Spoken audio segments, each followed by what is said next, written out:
Matches are the best of 5 sets, with each set a race to 4, and in the event of a 3-3 tie in the decider, we will go to a shootout. Your referees in charge of the action on table 2, Mary Catherine Griggs of the USA, and here on table 1, Bojana Banda of Serbia. Ladies, you may lag for the break.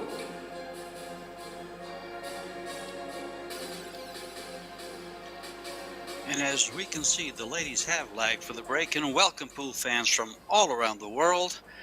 The Predator Pro Billiards Series brings to you the Banca del Fucino WPA Women's World 10-Ball Championship here in Rome, Italy, the Eternal City, where the fans and the best women players in the world are gathered enjoying the sights and food from Rome. 64 of the best women pro players began their quest for this $200,000 prize fund, $55,000 to the champion.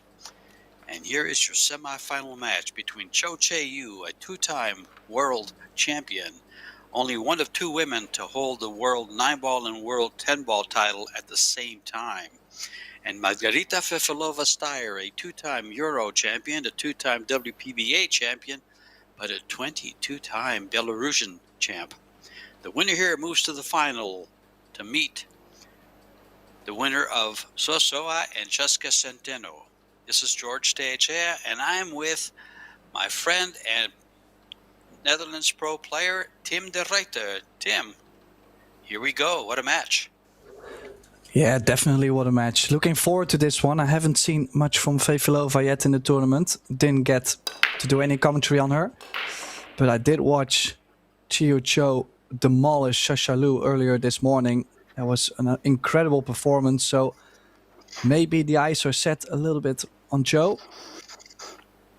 But looking forward to see what Fefilova can do in this semifinal. Another semifinal in the World Championship too. She's already finished 3rd in the World 8-Ball Championship before. Yeah, will be a good one. Sure will. Here we go.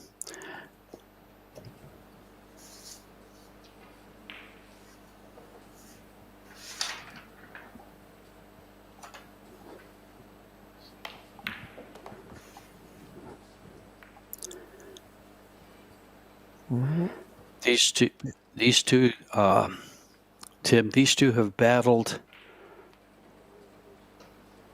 8 times, and Chou has won 6-2 in the matches and 36-21 in games. Yeah, they actually did battle before in this tournament. Fefilova winning 2-1 in sets. Exactly. It's one of the few sets that Chou has lost in this tournament. She's only lost 2 sets. Has 1 shootout, and Margarita has 2 shootouts in this tournament so far. Against Anna Gradisnik and Jasmine Ocean, and I believe Rita had a shootout against Muyan Zhang.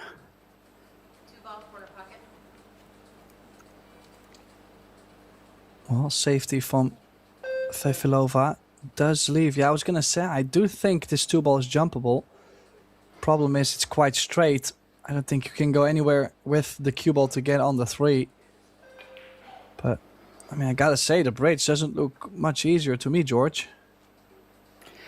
Well, you're the jumper here, Tim. I kind of like what she's doing here.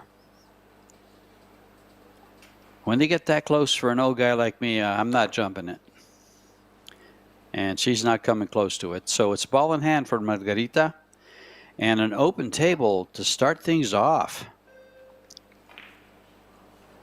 Your referee is Mary Catherine Griggs. She's from Birmingham, Alabama.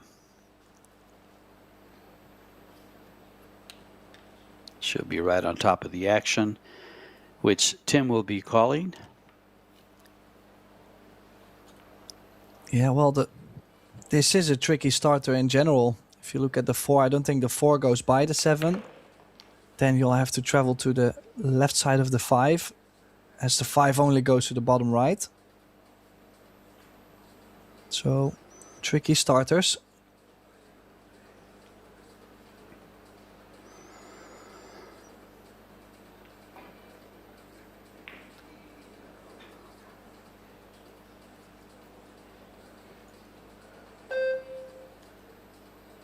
Does have a bit much angle on the 3-ball already, but did manage nicely to get on to the short side of the 4. Now, is she able to go with top spin straight over, straight down to the short side, or will she have to put herself high on the 5? I think if she gets back to where she is now, Tim, or just past it and gets a little closer to the 5, she'll be in good shape here. And she has. Look how nicely she's controlled this cue ball. I've seen the last part of 2 of her matches, and she has had that cue ball on a string. And what I've noticed, especially her speed, has been very, very good. But she controls the cue ball very well.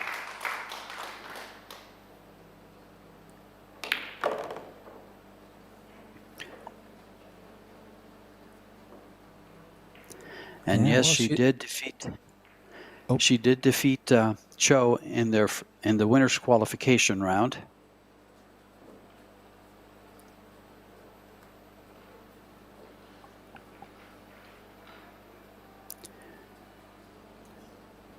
She defeated, to get to this round, Margarita, or Fefi as we can call her, Kristina Stenlage, Anna Gradiznik. She defeated Chieh-Yu, Jasmine Ocean, and Amber Chen. Quite a distinguished lineup there.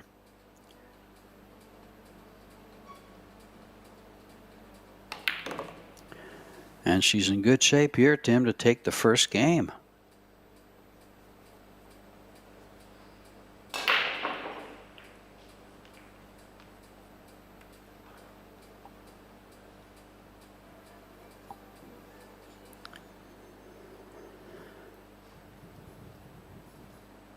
These are races. These are races to 4. This one is extended, Tim. Is it best of 5 or is it best of 6? Best of 5. So race to 3 sets, races to 4. Yeah. Shootout if we go hill in the final set. So this definitely will be a long match. Hopefully everybody brought their snacks and their drinks.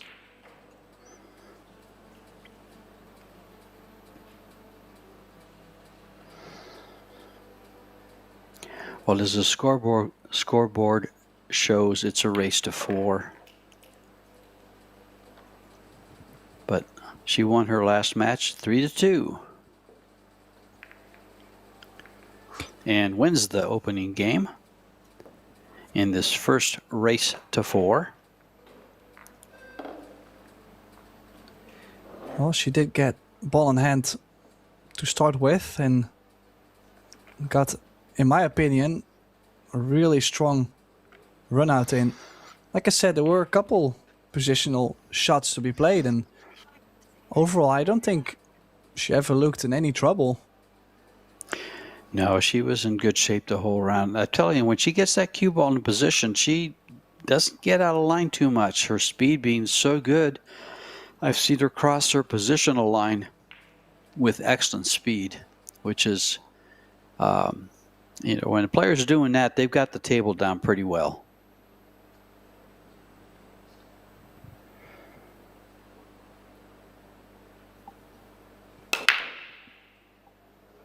Oh, quite a bit of overcut. Cue ball 1 rail. Crossing over into the other middle. So returning the favor to Chou. And I don't see any problems on the table. Maybe a bit of traveling. But when you take away the 1, that center of the table is looking very open.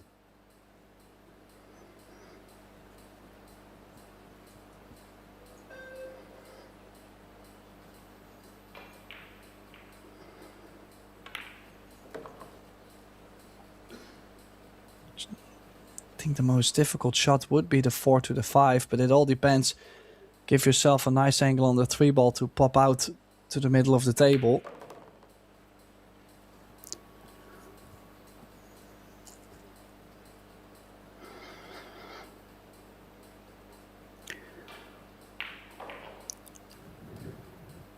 Would like to stay away from an angle on the 4 where you're going to run into the 9. I feel like that's big trouble, so I'd rather be out all the way to the middle of the table to go off the top short rail and back out to the middle.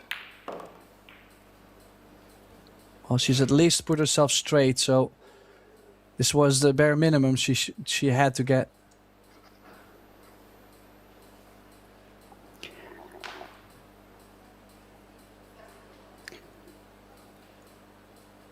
Rita is a Predator-sponsored player, so she does play with the Predator crew. She's fresh off a win off of the WPA U.S. Open 9-ball championship.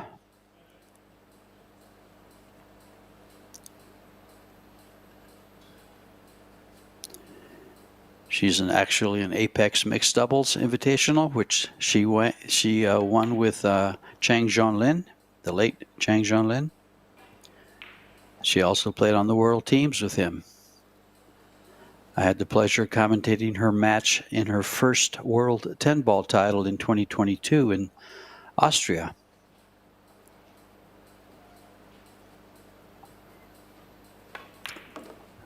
That was late in the year, and then in January the following year, she won the World 9-Ball Championship in Atlantic City.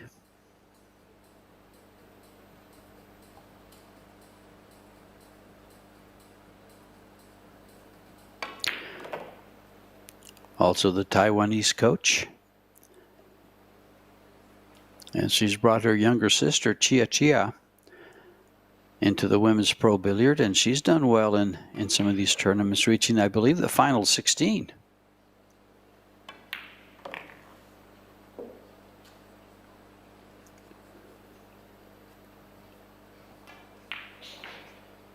A little bit of an in-between. In this case, this is pure preference. I like topspin with just a drip of left, but oh, she actually chose to just leave herself long. You know, these are nice shots where you can really let your stroke go here.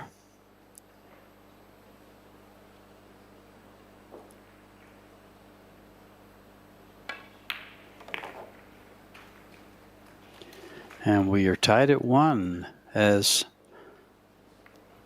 the competitors trade punches, 1 game apiece in the opening set. Yeah, 1 fall each, both winning a rack because of it.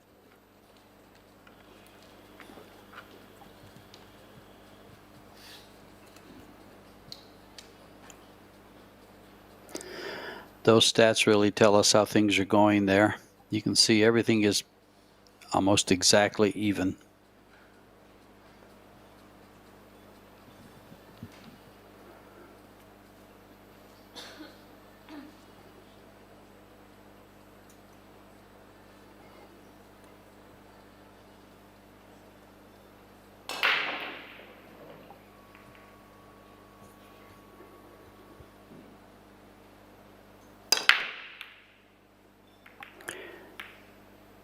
Rita breaking from the side.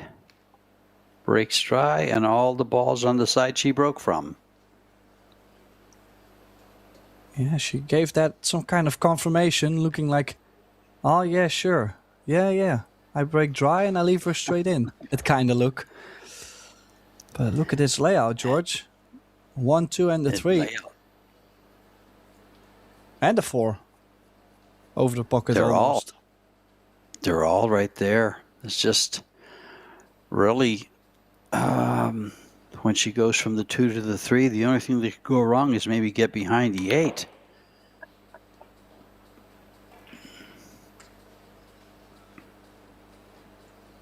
And she's making sure that won't happen.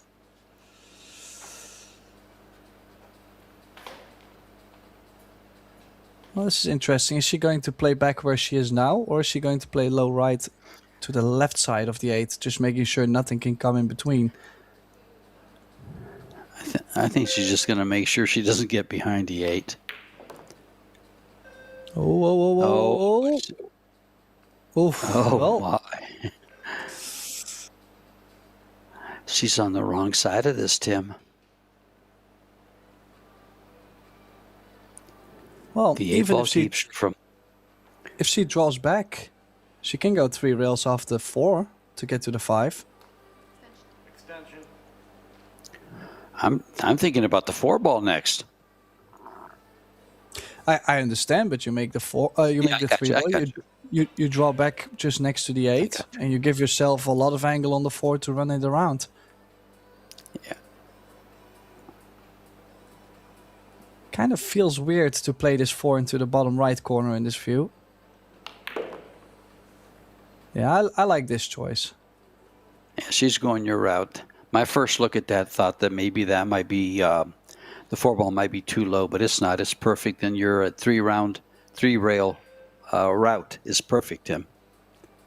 Coming right around here, good speed. Cue ball about where her hand was.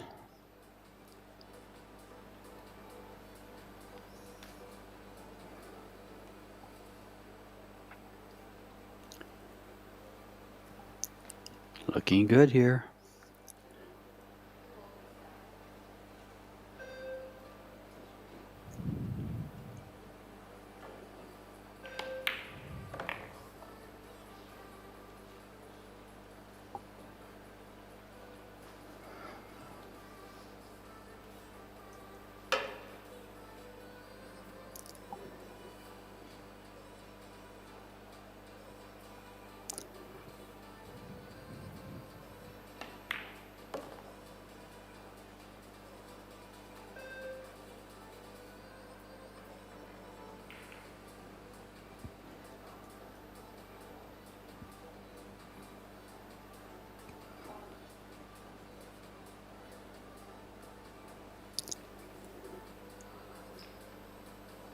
From what I've seen of Fefi here, I think this is the best I've seen her play.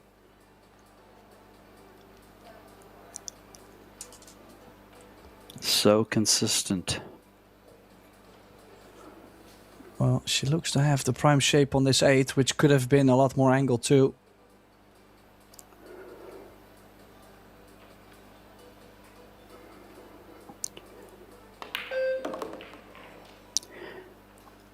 You know, to be perfectly honest, I really haven't seen her play that much. I've seen some of her videos on YouTube where she has some pretty good ones with some drills and certain shots.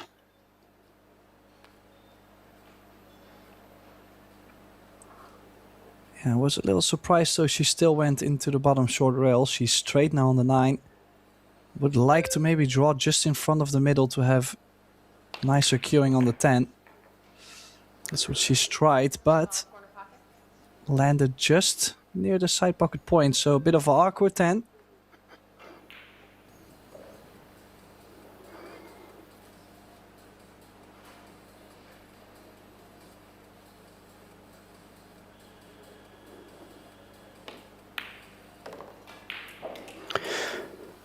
Love the way she stuck with the stroke on that one. Ensured that she put a good stroke on it. Keep things straight. That's a very easy ball to miss. It's kind of one of those funny lies, in my opinion.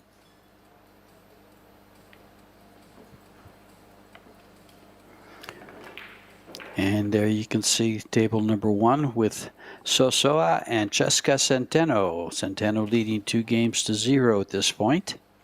About to be 3.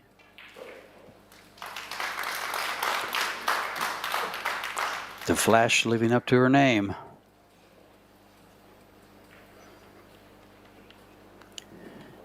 And here we go in game number 4.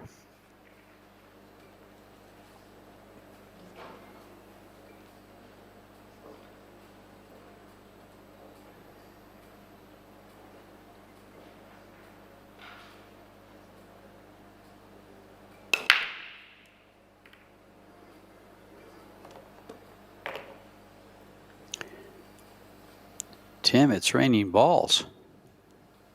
Yeah, I'm quite surprised. We don't really get to see this very often. How can you make this many balls and still have a cluster on the table? She still has an angle though on the 3 ball. You gotta run into the 6 and the 4, 2 rails.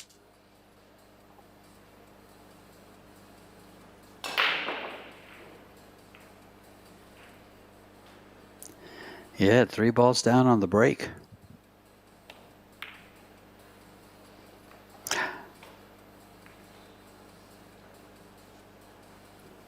She was playing safe there. I don't think she was trying to make the ball. Me neither, and I'm a bit surprised. I mean, definitely was a chance. Now, Rita does have an angle on the 3 where I don't think she can get anything on the 4. So she can bank the 3 ball 2 rails out. Cue ball under the 10 and the 8.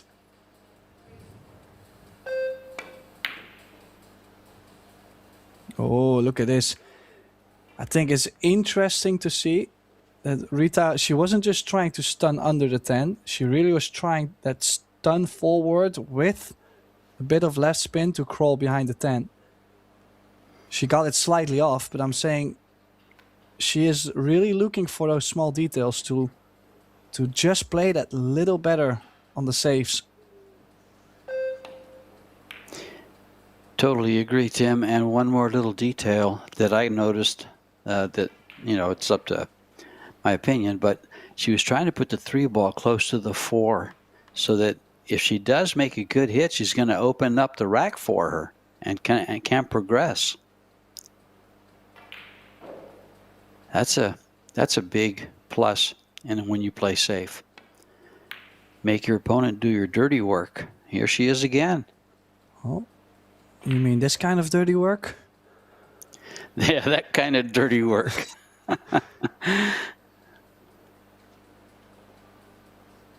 Yeah, I'm a little bit surprised actually she played it this way. I was thinking to cut the 3 next to the 4-6 and the cue ball under the 5-8.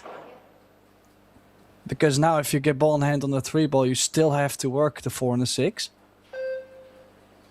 This is okay though. She could kick 3 rails. I like this. Coming in.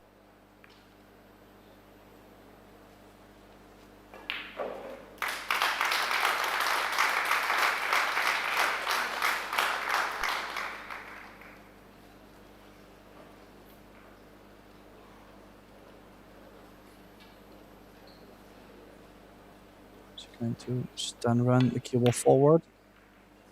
I mean, this is insane, George. Look at that cue ball. She's hit that really well. Just enough stun follow.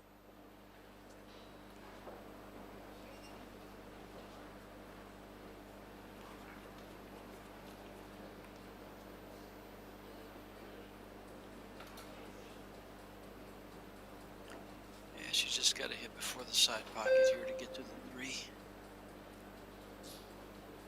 Small ball, though. She's got it.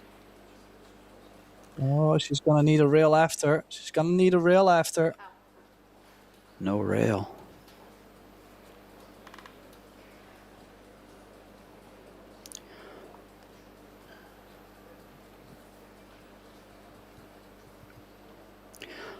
Four ball still a problem, Tim. She coming right back at it? Oh, you might as well. If you can draw into the left side of the 6, push the 4 out, cue ball runs into the 7. I think you have a good chance. Oh, she's miscued. Whoa. That's not something you see very often from Rita.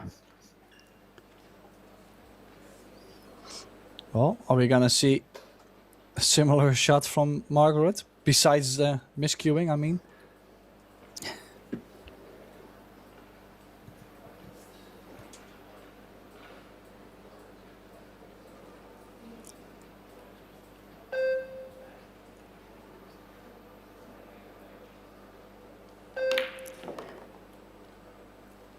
Went right by it and down. Oh boy. What are the odds of drawing that past those 2 balls? Well, also, imagine if the bump works out, she plays herself onto the hill playing very strong. Now, she might have done Rita a favor, actually.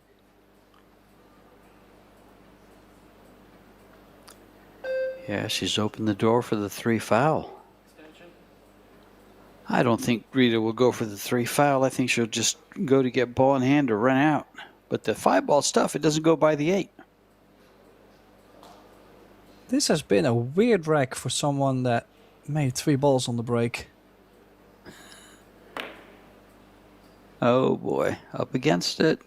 Oh, is the 4. I mean, there is a Okay. 1 rail. You can go around the 6, like the top long rail. She's got options at least. It's not a dead trap.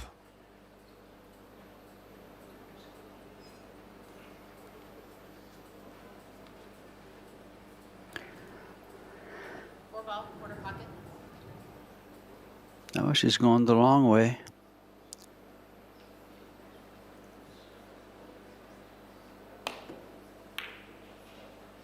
Cue ball. This is okay. It's going to come Yeah, out okay, but- Tim. I don't think so, George. I think this 4 is on. And the 5 is now opened up.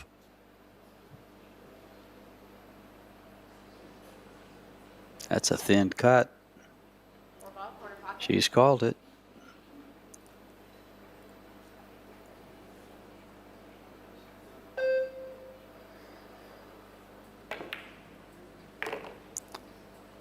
And the 5 went bye-bye. No position for the 5. Well, actually, she's pretty good here. It's a bit of a random one, but you know, she'll have to go in between the 6 and the 8 anyway, so doesn't matter, she has some angle.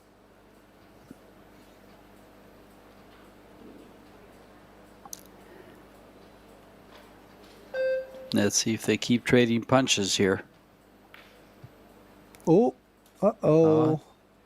It looked like she was playing that with a bit of drag. A little bit of low, a little bit of inside there. Yeah, not sure why she's played it this way. The only thing I do know is that Margaret now has another chance to get on the hill first.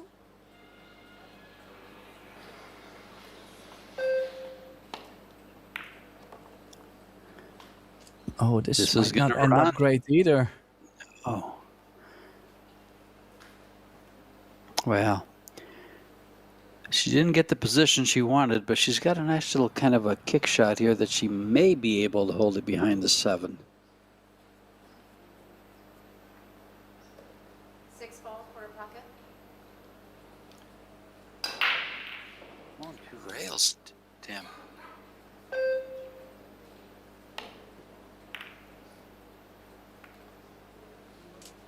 Well, she did get the hit. She's pushed all the balls down table, so no more traveling back and forth. Just one good shot on the 6 for Chou.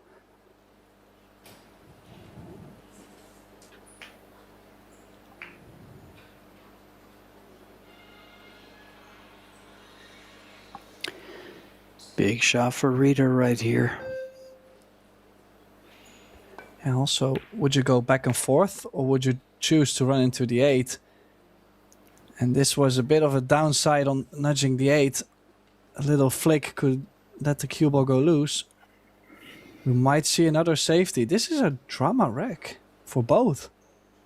Yeah, it's had a little strategy in it. I think avoiding the 8 would have been prime there.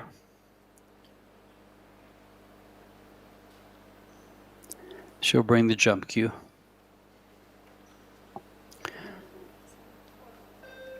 Even so, she makes the ball. It's going to be a long shot on the 8.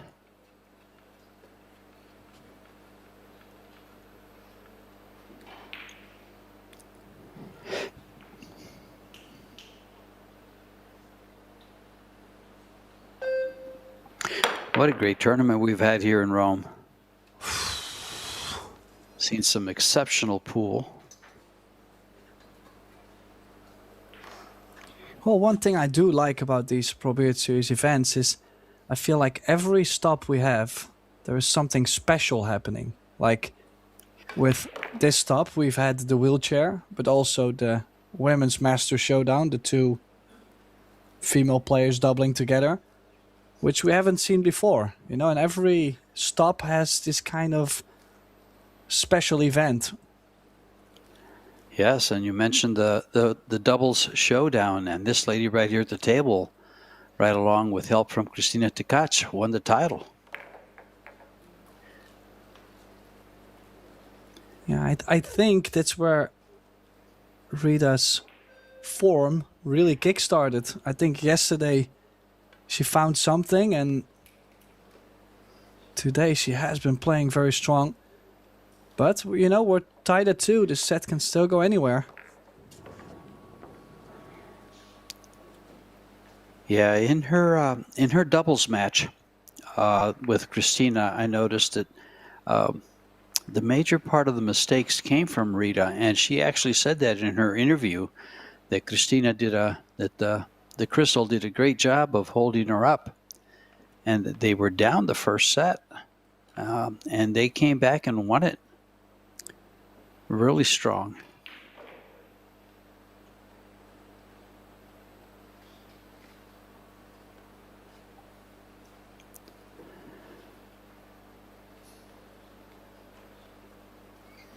And actually, you can see on table 1 there, Sosoa, she was in the final of that women's doubles showdown. So the ladies, opportunities to win 2 big tournaments, but only one can win them both. Oh, and she's at the table right now. Yeah, she does make a ball into the top corner. I think it was the 2 ball, yes. Shape on the 1. The 3 does go by the 7. So if she can play this with top left spin, cross over to the left side of the 6. It's also going to give her an angle on the 3 ball to pop out for the 4 into the top right. And afterwards, maybe from the 7 to the 8. But I think the beginning, it's all about the beginning. Oh. Well, favorable nudge there. Didn't play as much inside as I thought she would.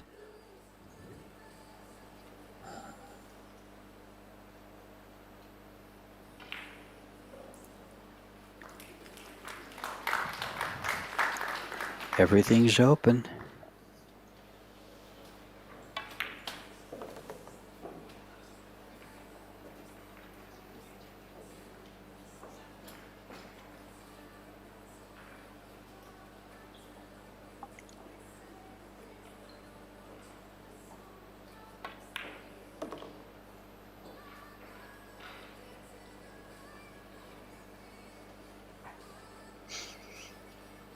Now, as I said, 7 to the 8 is the most traveling coming up now.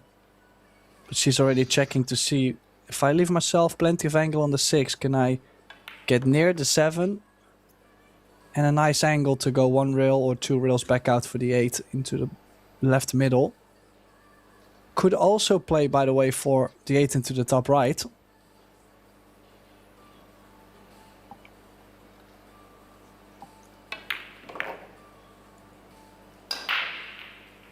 And I don't know if I like crossing that 9 ball. Especially from here. I like drawing it up the long rail there for the 8 where she's at now. Yeah, This is pretty flat. Yeah, I kind of like more angle and going 2 rails for the 8 into the left middle. Because now, while putting herself straighter on the 7, to draw to the left side of the 8, she does have quite some awkward queuing. Look at this. Athletic pull. And she'll have a hard time getting the cue ball off the rail. And that's the one thing that I didn't like. But I like that better than trying to get up on top. She didn't have the angle for it. Yeah, so a bit of a tricky shot on this 8. Don't forget, this could be a very important breaker run to get herself on the hill first. Nope. Missed it. She's missed it. Little touchy and maybe a little twitchy on that 8 ball. Yeah, I was wondering, I don't think I would have slow rolled it. I think I would have like stun runned it, like put some stroke into it. So sensitive. I actually like the way she shot it, Tim, with the exception of the miss, of course. But the fact that she was so close to the rail, you know, that stunt, she'd have to elevate a little bit. That changes things. So she tried to flatten out her cue and just take the follow shot and just missed it. Yeah, it does happen, of course. They're also human. But it is Fefilova now on the hill first in the opening set. Yes, they are human, and that was a big break for Mrs. Steyer.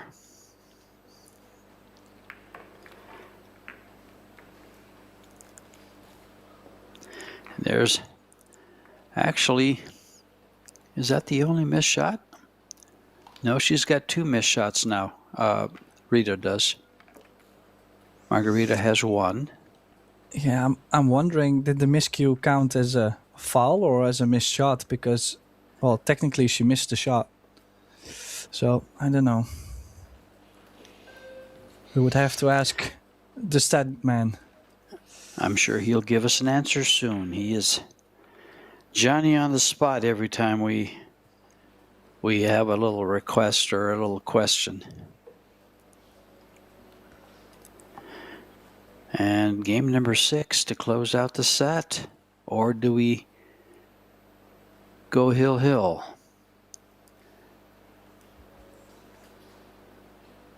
Breaking from the side.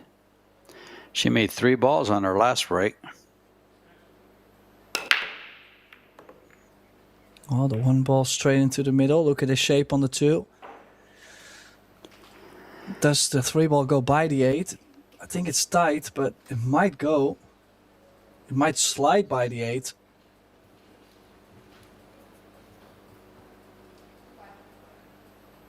Oh, she's going to be chasing this run out for the set.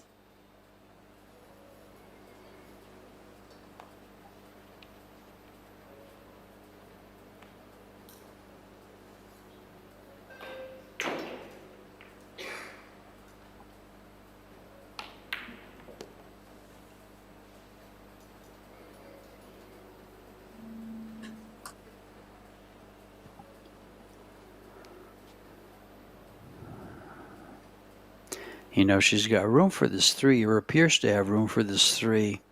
But it's tight going by the 8.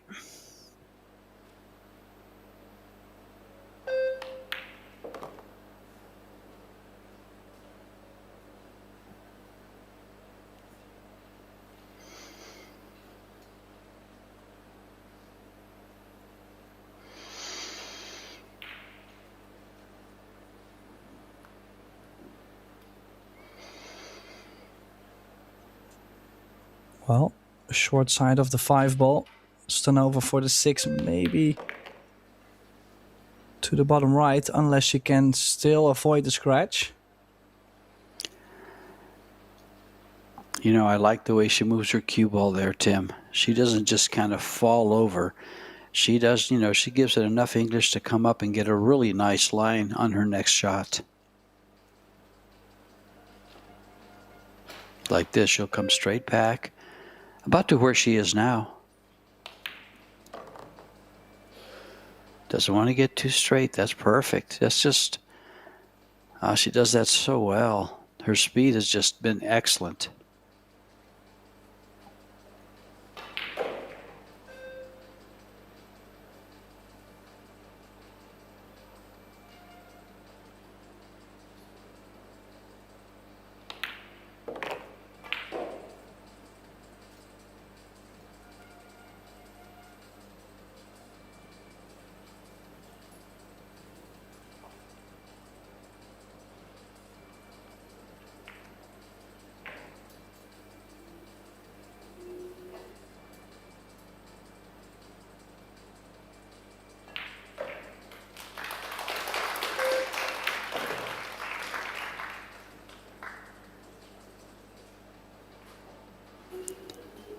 This is looking so good. Looking very solid through this rack.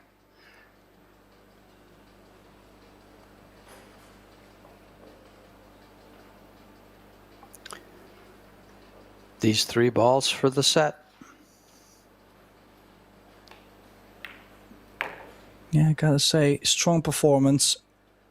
A little bit tricky around the 2-1, 2 each scoreline. But cannot imagine this going wrong, George.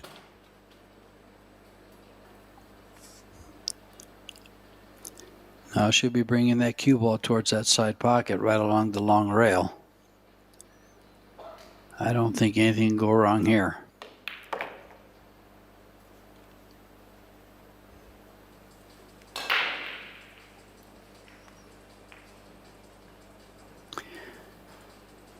And this for set number 1, this really tough 10 ball.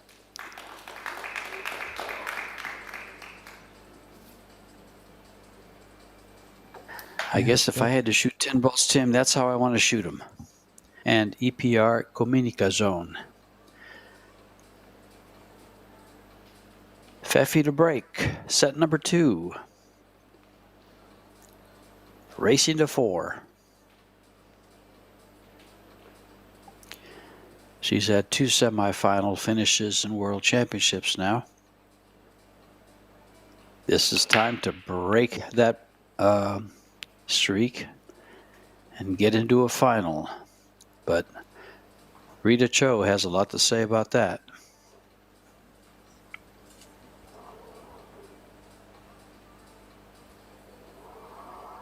Yeah, there's players that, you know, they achieve reaching to a final or a semi-final of the World Championship maybe in their first time.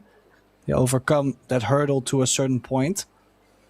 And there's players that have to work their way up the ladder. You know, some of them, they start with 26 last 16 appearances, and then finally they get through to the quarterfinal. They play 3 of them, and probably all 3 of them they play bad. And, you know, eventually, if they just keep at it, they overcome that hurdle, they get into the semifinal, and maybe that's a bit of the case for Fefilova. But I know that feeling at a certain point when you got to your 3rd or 4th semifinal, you kind of feel it's time to overcome. Like it's not a guarantee it happens, but it's some kind of feeling you get. Yeah, it's the old saying, Tim, never a bride, always a bridesmaid.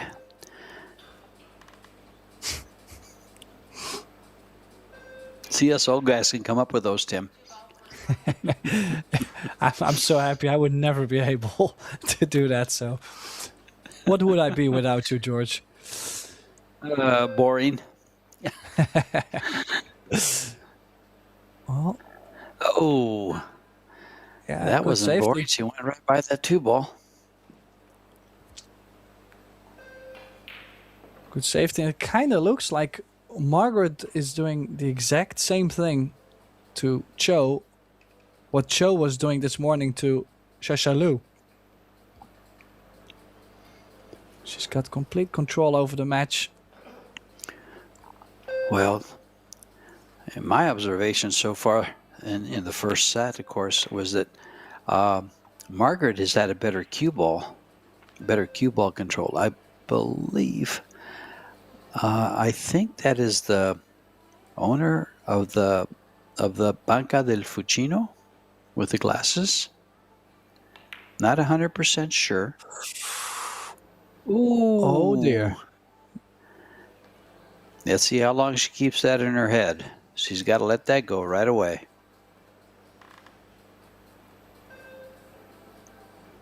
Well, I'm not sure why it still does say foul. This was not a foul, at least. Let me just make that clear.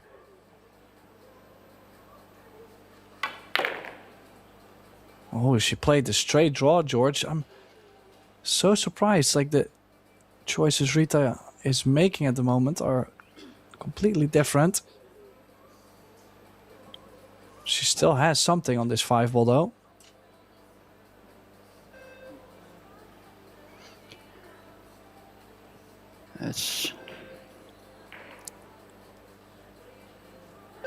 That's only the 2nd missed shot for Margaret. But that was a big one there. That was a pretty routine shot.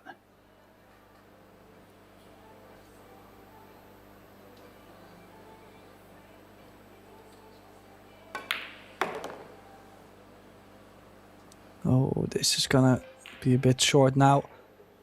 Are we gonna see some aggressive action? Cross-side bank. I actually like playing the 6 ball into the 7 and taking the cue ball behind the 9-10. Look how nice that lays for that. She's going the other way around.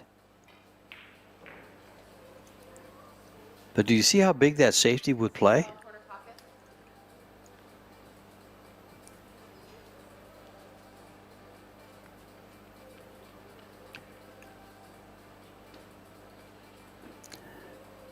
Oh, if she catches the rail first before the 6, she could scratch. Yeah, I don't see too many results that could work, but this is definitely not the result she was playing for.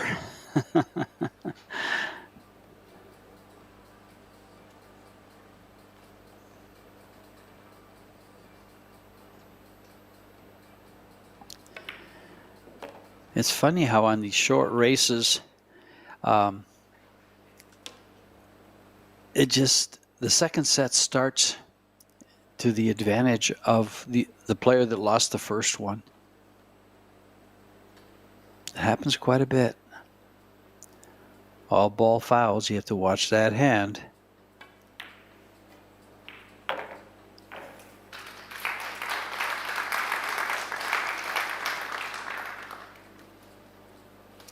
This can be a little tight.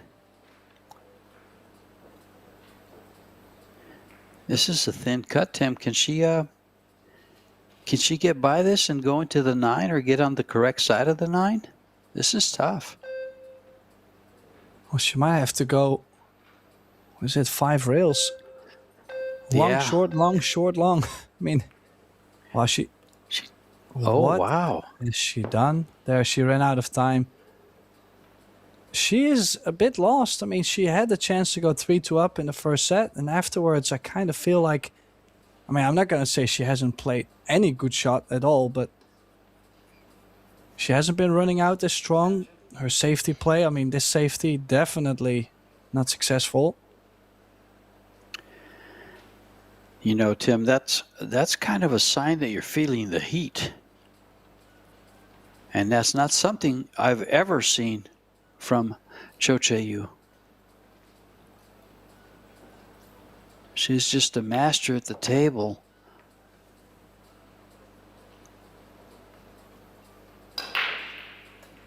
This is a little bit of a tough shot, but it's a natural 3-rail shape for the 10. Just cut it in. In fact, the only danger she has here is scratching in the right-hand side pocket. She's going to play safe.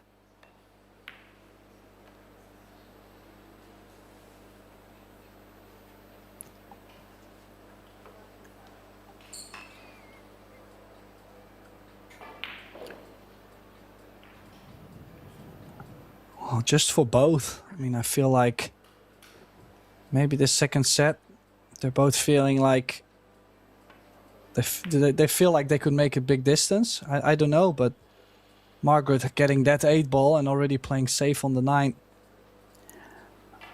I'm telling you, Tim, these last 3 shots are a little uncharacteristic of both players.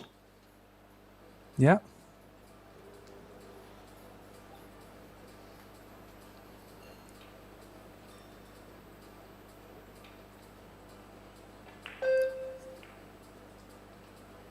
I'll probably just go for the top left, miss it on the thick side and wait. No, she went aggressive. Very aggressive. She gonna give Rita something? I think so. I think this 9 does go by. Yeah, it gave her the opening game of the second set.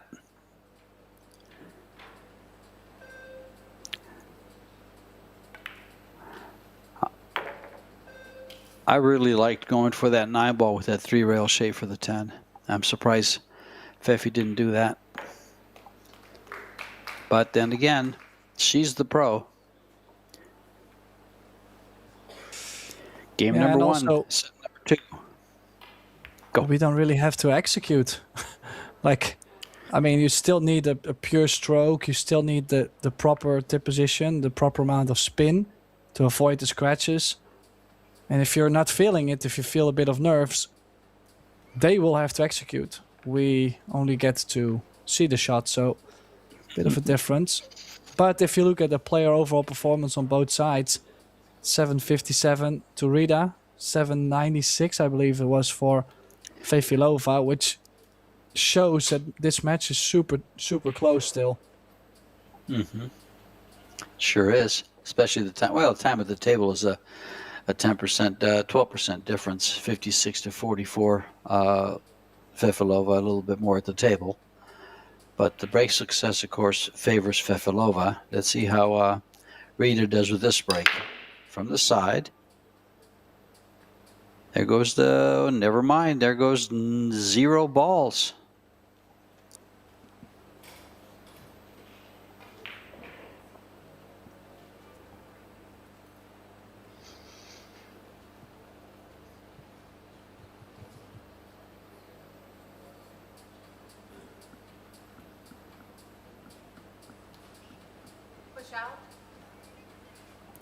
It's nice to see the Pro Billiards Series bring on some new sponsors, such as Fujifilm, title sponsor for the doubles women's showdown.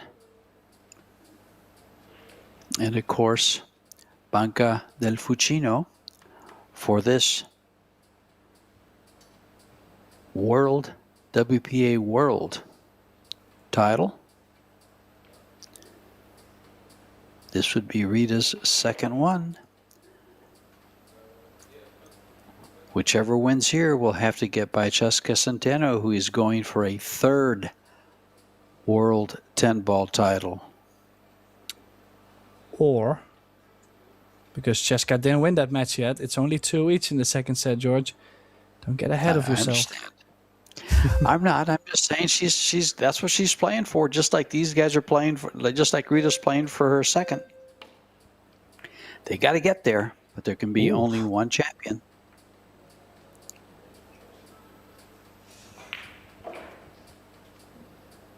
Yeah, well, I think you gotta agree with the fact that the players that are now running as deep in the tournament. Okay, maybe not Fefilova, but everybody else. If you look at the last 8. They are basically the same players as we have seen in the recent women events from the Predator Pro Billiards Series. You know, Tim, you say something that's very, very great point there. Every of the Pro Billiards Series tournaments when the women play and they have their 64 players, you generally see the top 13 to 16 of the highest ranked players in the final 16. I've kind of taken a look at that in the last 3 or 4 tournaments, and it's, like you said, the same faces, a couple of new faces, which have been the 2 young American girls that are coming up into the final 16s finally. But other than that, it's your same suspects.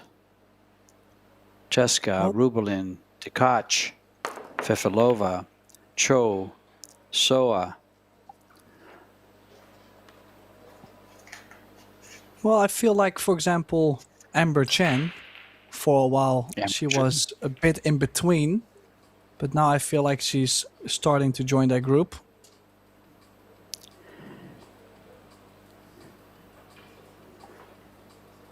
Yeah, the group that we're missing, actually, but they were in the final 16. It would be Kelly Fisher, Jasmine Ocean.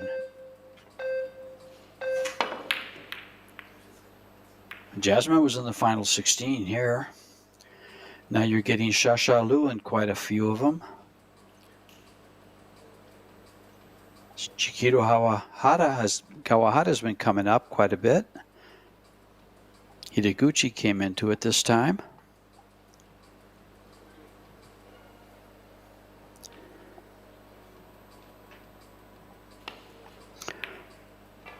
But if I remember correctly, out of the final 16, there was 11 or 12 they were ranked with the highest Fargos. So Fargo makes a good point there, especially with the ladies.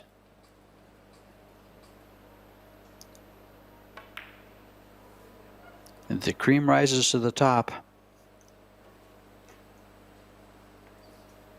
And that's who you're going to find.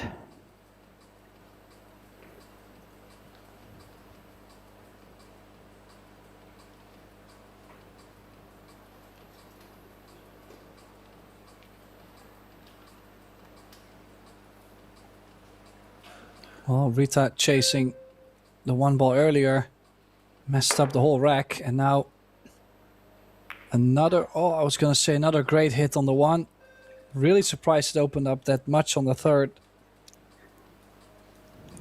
I don't think the 7 goes by the 8, so Rita might stick the cue ball under the 8 again. She might chase a 3 foul.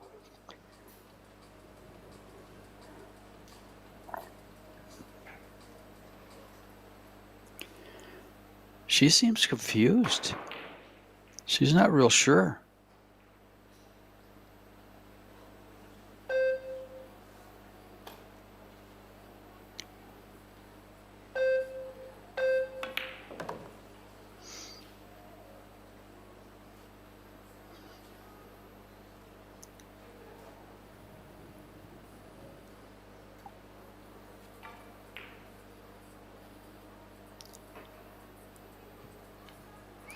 Doesn't seem to be as decisive as she normally is.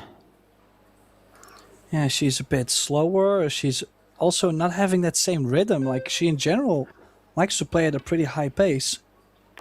Yeah. She's maybe overthinking a bit. I don't know what's wrong. Oh, I don't know if there's anything wrong. I think she was looking at the 3 ball and she was uncomfortable because the 6 ball blocks it to the corner. And maybe she wasn't looking forward to coming to this side of it for position, but this is a fairly nice little angle to get her to the 4.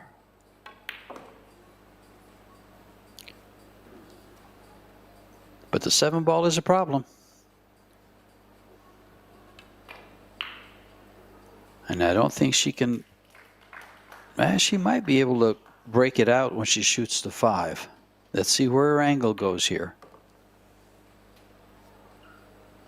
Nope, she's not breaking it out with the 5.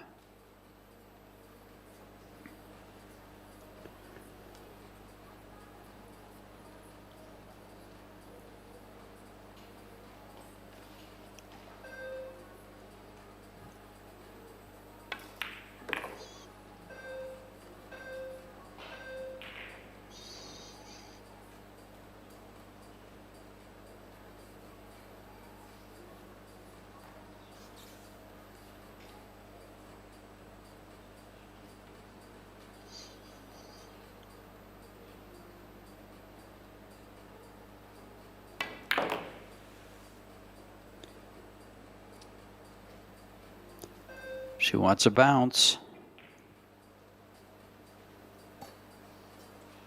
I don't think it slides off the rail, does it, Tim? I mean, she's played this rack all the way through. This must go. Otherwise, I wouldn't understand why she didn't play any safety earlier.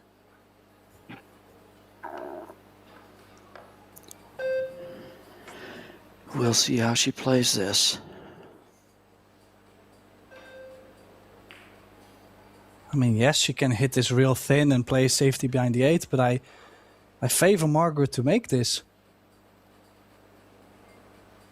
Don't understand this strategy as much. She does get the shape, but or the save, but I don't know, George.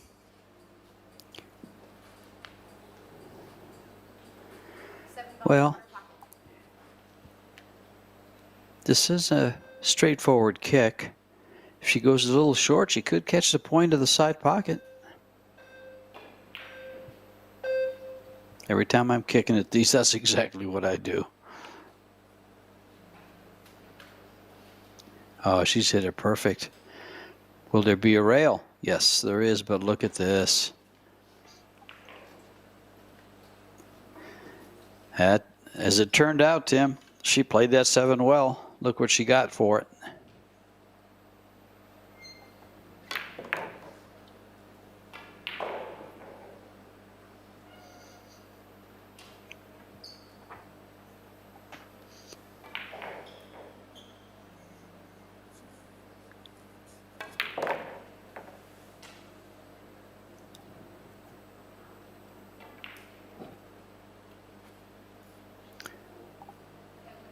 Oh, she went right by the 9. Is that still cuttable? Well, Yes, there it is is. always a cut, but I would like to play this with a bit of left. Try to check the cue ball to the other side of the 10. Oh, look at this. Nice recovery. She needed this one. If she had not finished this rack, George, I think she might have went on tilt. I don't think I've ever seen Rita on tilt. Fair. You know what I mean. I think she would have been Yeah, no, I get you. very disappointed. She is one of the few players that I would actually sit there and say, when the going gets tough, the tough get going. She'll come right at you. She'll shoot right back at you.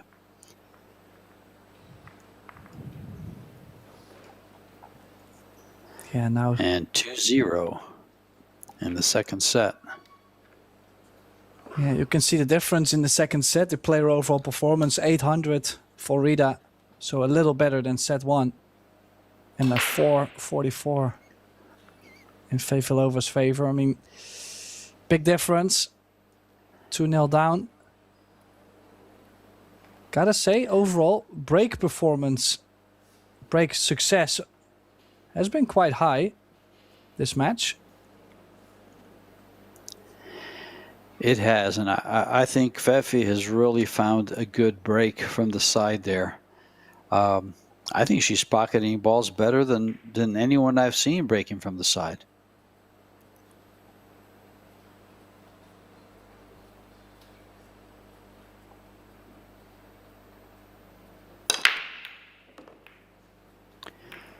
And as I say that, look what Rita does with the 1 ball there, straight into the side pocket.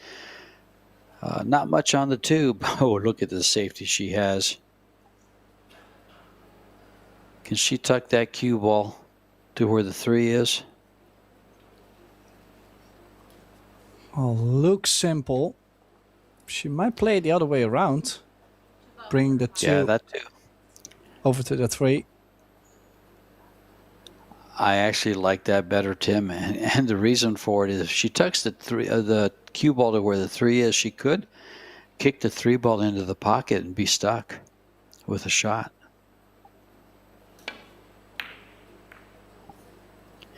Kind of like what I just said, but she made the ball and probably called it, so tough cut on the 4.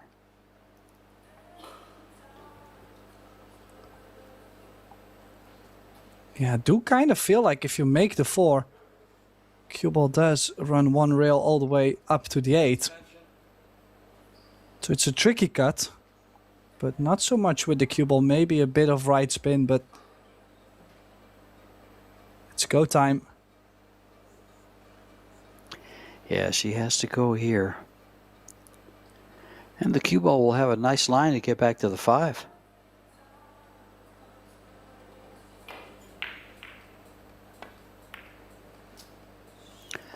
Overcut it.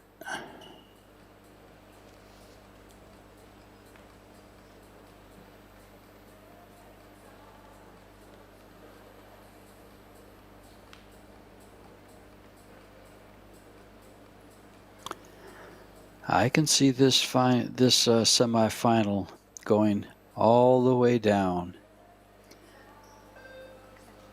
to the very end. They'll be trading punches.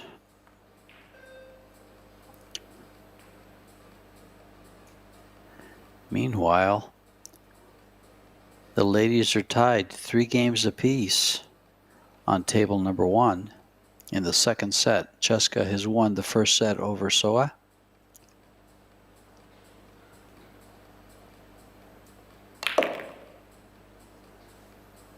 Oh, that spin is not going to get there.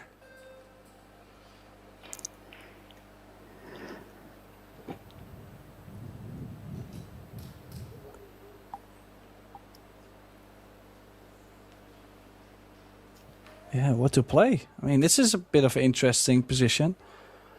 Don't think there is a carom on the 8. I don't think you can play behind the 8. Just soft with the 9 in between. Oh. There's this play, but Oh, I don't think she has the shot. I think she's up against the 8. And the 9 ball blocks the kick, so she's gonna have to jump kick. Yeah, things have worked out, but honestly, a bit of ambitious safety to play. Oh, look at this! What a hit! What a hit! Look at this.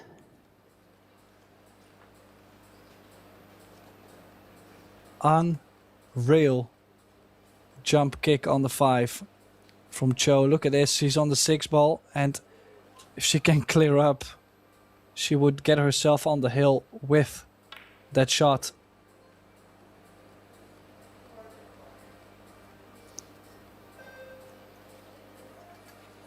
That might be the best shot I've seen all week. I think so.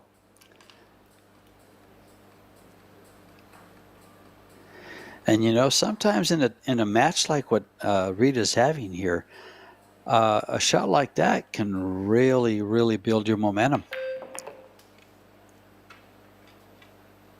And can kind of swing things in your favor.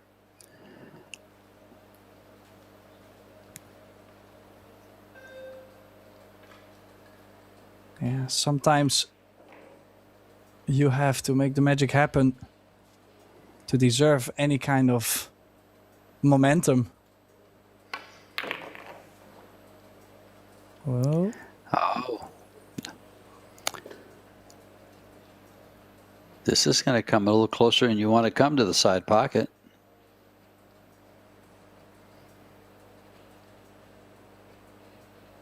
She doesn't have much choice unless she just doesn't play the 9.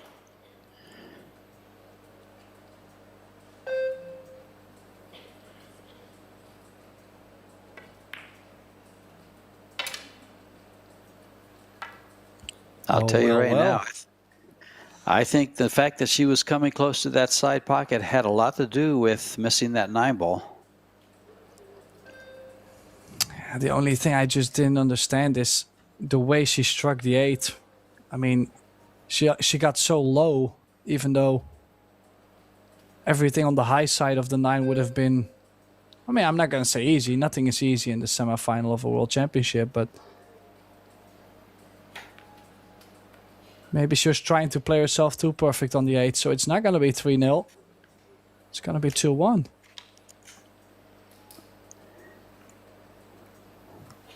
Big opportunity, and she's cashing in on it.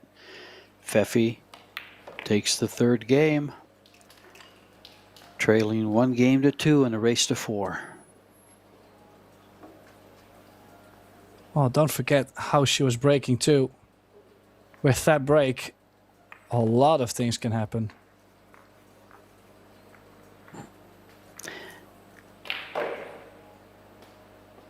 You know what's funny, Tim, is I just noticed on the back of Margarita's jersey, it says Steyer. And of course, we know she's Mrs. Steyer, but I don't think I'd seen that on her jersey by itself.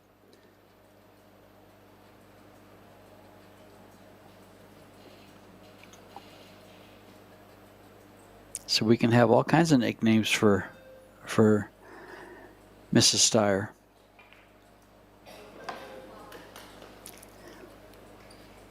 Did you see that scratch on table 1?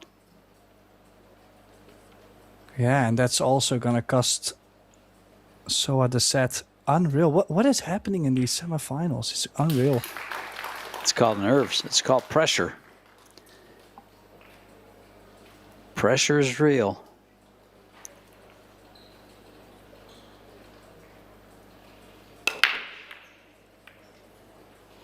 Well, a lot of movement. Anything going? No. Now, the 5-8 might be a combination, or at least something you could work with. I think the 1 does go by the 4.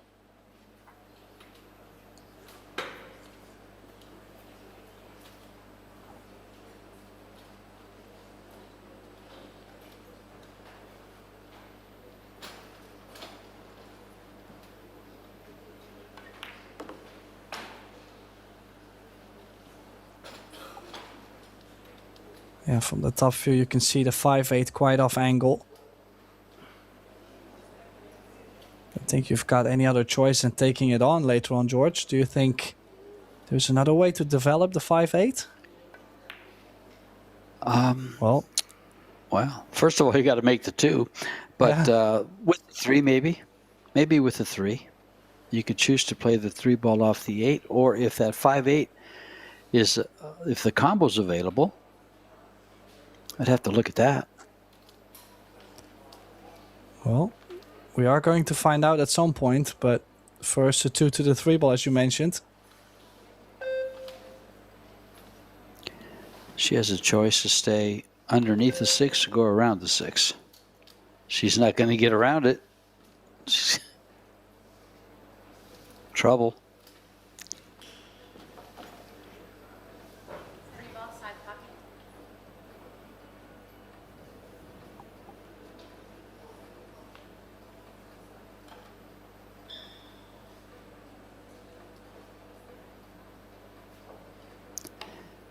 Yeah, that more than likely the 5 will be played into the 8 ball. I think if they get the cue ball to the head rail there, it gives them the perfect angle.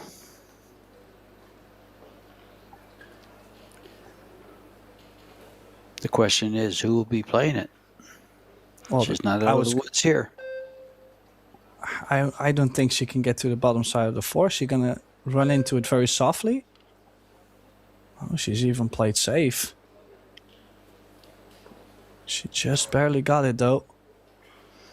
Gonna see this going airborne.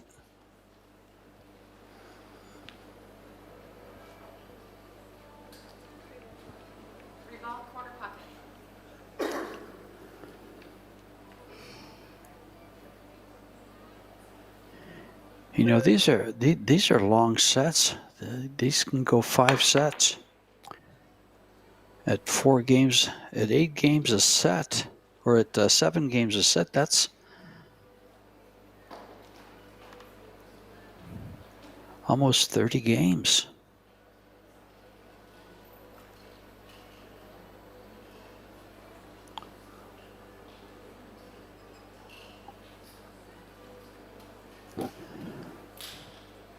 It'd be similar to a race to 13 with a lot of hill matches and some excitement in between, huh, Tim?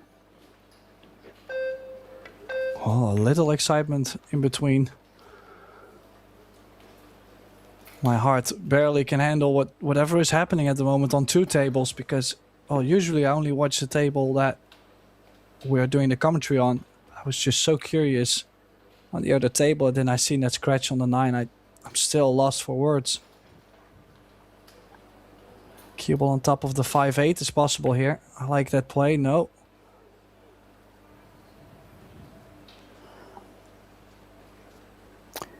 Well, that problem with the 5 ball may be taken care of right here.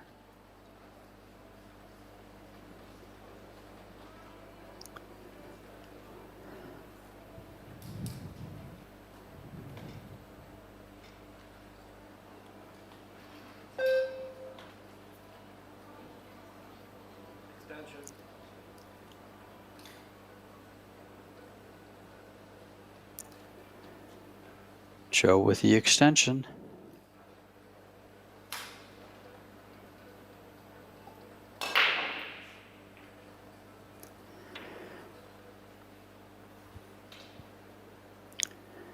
Keep in mind, these ladies were up early this morning and played their quarterfinal matches to get into the semifinal. And they were long matches. Fefilova's with, what, at least a 4-hour match? Chou's wasn't much shorter.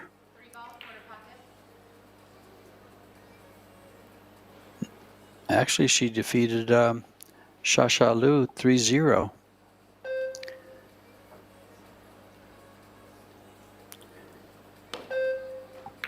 Only giving up 5 games. Well, another chance. This time an angle on the 3. It's long, but it does give an angle on the 4. If you stun over from the 3 into the top long rail. And look at the 5 ball now.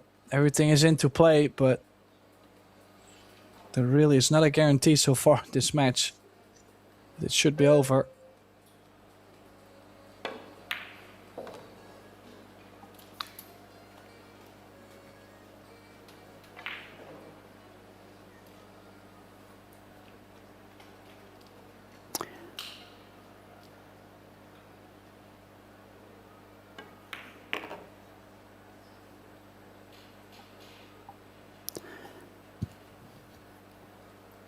You know, Tim, Chou in this tournament is 13 sets. She's won 13 sets and lost only 2.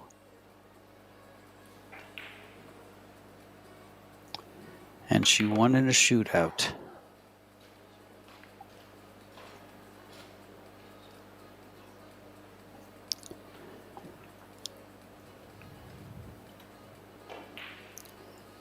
It's a pretty strong performance.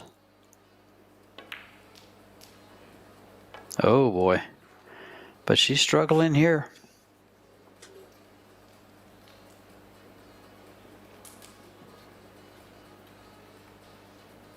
Well, the wheels definitely coming off on Chou's side, or have come off earlier, and she's still repairing, trying to get things together. This is now 2 racks in a row. Is she going to draw it back to the top side of the 7? No, straight draw, gotta watch the middle. Does stop in time. Nice angle on the 7.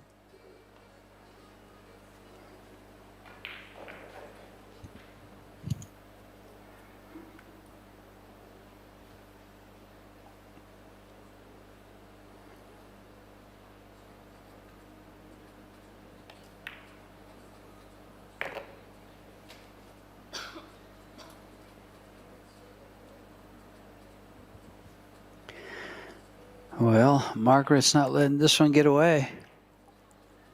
She's about to tie things up here. She can come down the long rail or she can come by the side pocket. Which does she prefer?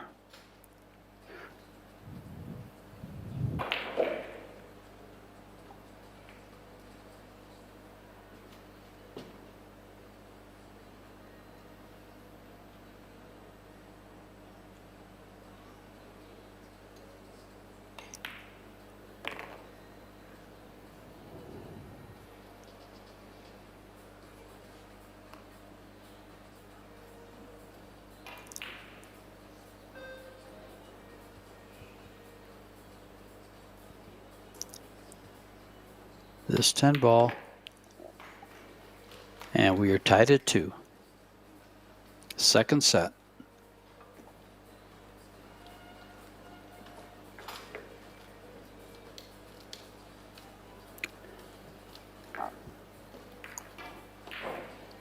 It looks like on table 1, Cheska has won set number 2, and now leads 2 sets to 0, needing 1 more set.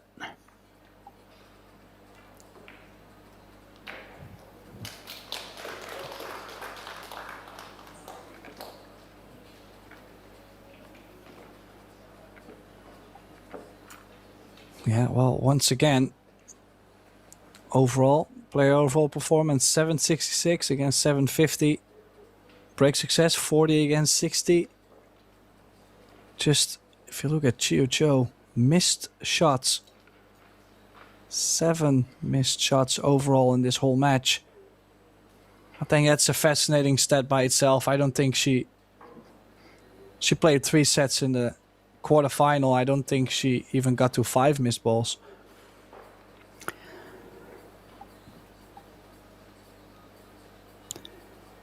Wow.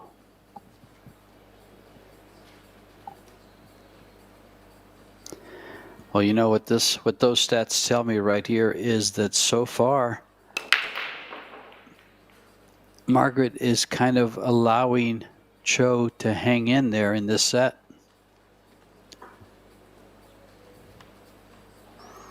Yeah, she did do that in the opening set too. I mean, yes, Fefilova did win the first set, but she did leave the door open and Chou could have made 3-2. Same thing in this set. Chou could have been 3-0 up or even 4-0 winner. So I feel like if Chou is starting to get the opportunities done, this could be a complete different match. This could turn around every single moment, George. That's one thing you and I have already seen this a lot in these short races to 4. It doesn't take much to turn things around. You're down 4-0, you win that 5th game. I mean, you're down 3-0, you win that 4th game. All of a sudden, it's 3-1. Then you break and run. That's 3-2. You're in the match. Your opponent makes a mistake. You're tied at 3, and then breaking for the set. Doesn't take much to get it back. Yeah, well, it does take a bit better shape though from the 1 to the 2, George. This is, I mean, this is horrendous at the moment for Chou. And I mean, I don't wish this to anybody. I mean, I know this feeling, just where whatever you try to do, the cue ball's running too far, too short, not enough spin, too much spin. You just kind of lost. Yeah, I'm a little including surprised. the shot clock. Yeah, we did have that one where she just kind of pushed the ball real quick.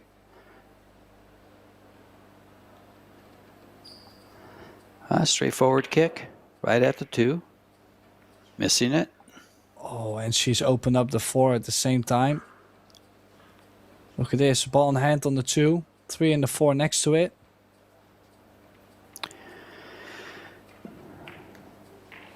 So again, Chou with the chance to get on the hill.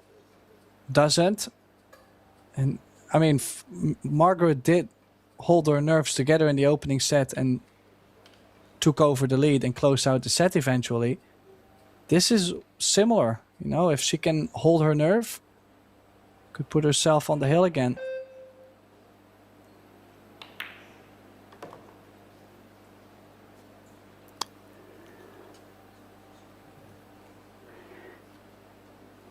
You know, sometimes if Chou continues with these mistakes, Margarita will get into, she'll play herself into dead punch. And she's closed out the first set very strong, if I remember correctly.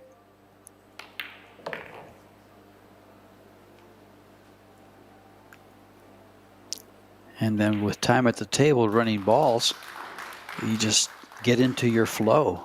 And if you're in your flow and the other person is not, it can get ugly real quick.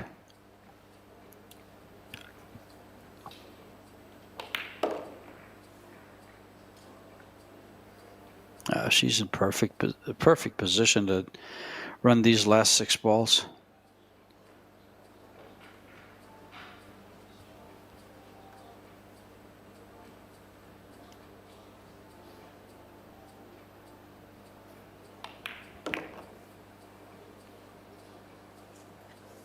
Yeah, pop out to the center of the table.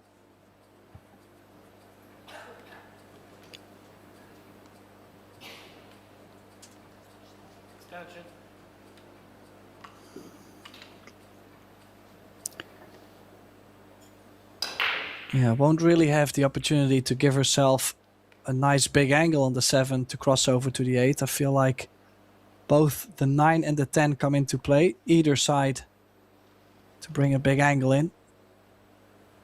Look at that bridge, Tim. 10 ball. 10 comes into play. Oh, like I said, she does get that big angle on the 7, George. I mean, she played with fire, but she does have the ideal angle to cross over 2 rails.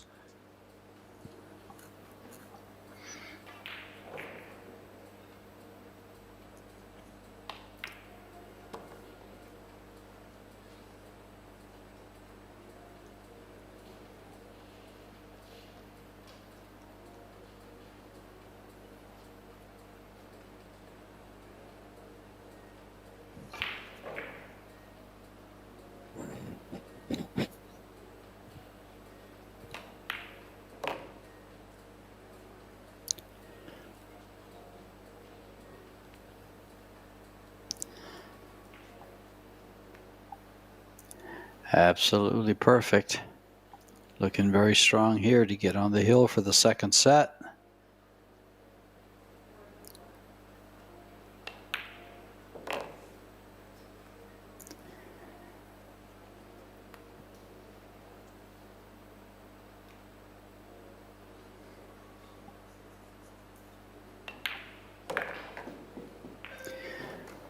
And Steyer does 3-2, racing to 4, and breaking the balls. She's been breaking very, very well. Break success.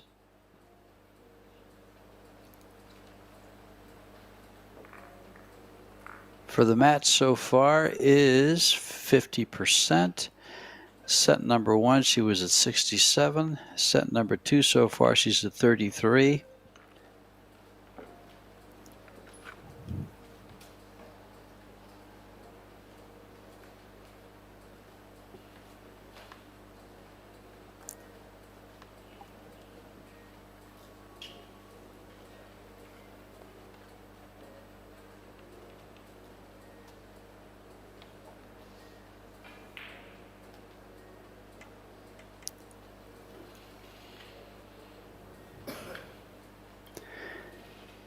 Game number 6 of the second set. Here we go.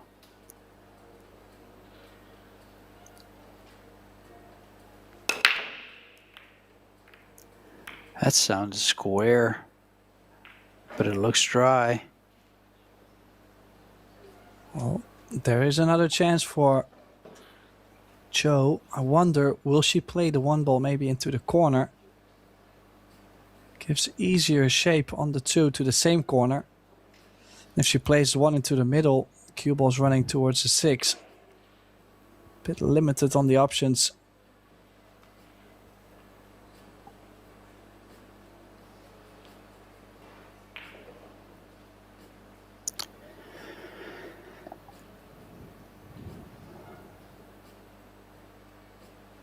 Indecisive still.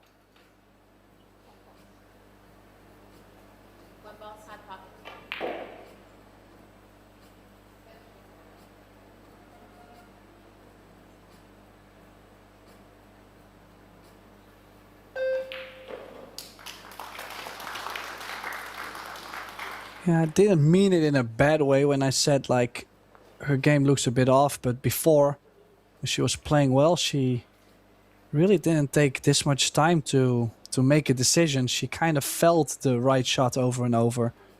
And well, that's also like she has a rhythmic style of play in general, so if you slow down, you kind of take that feeling out of your game.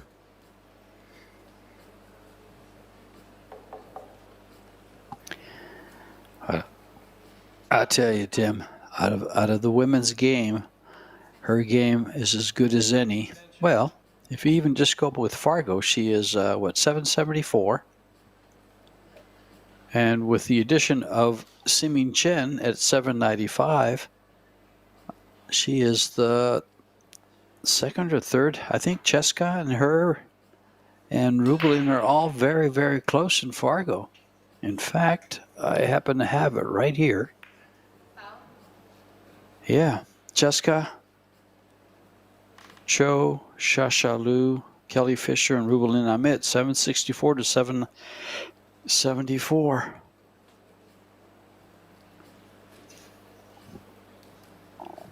But she's a little indecisive today. Well, actually not today, because this morning she completely played different. Just don't understand what could have happened between, let's say, 2 p.m. and 5 p.m. But, you know, she's at the table. She did get the ball in hand. This is a wide open layout. Maybe some traveling from the 3 to the 4 and then the 6 to the 7. Like, just make sure you leave yourself angles. Like, she did put herself quite straight on this 4 ball.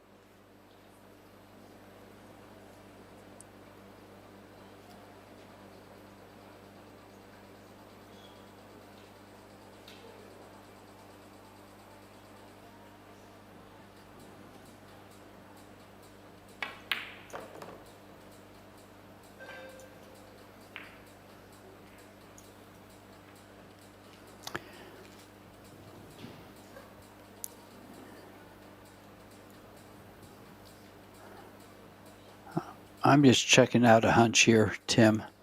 In her set with Chieh-Yu Chou, she ended up 3-0 in sets, and she played at an overall performance of 845. It's not a bad performance. It's about where she would, a little bit of a struggle here. She had 4 missed shots in the whole set. Heck, she's had that in just this one. Ooh. Well, she is a big favorite. I might not even do too much on this 7 ball. Just make sure I have an angle on the 8. Pop out, 9 in the middle, 3 each, and a breaker run. Or will we see Fefilova back at the table? Chou's break has not been helping her out that much so far in this match.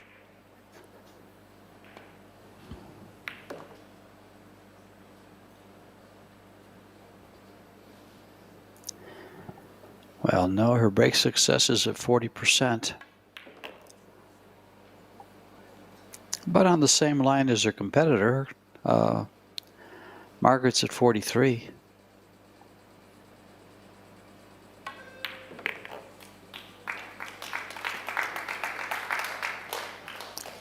And here we go.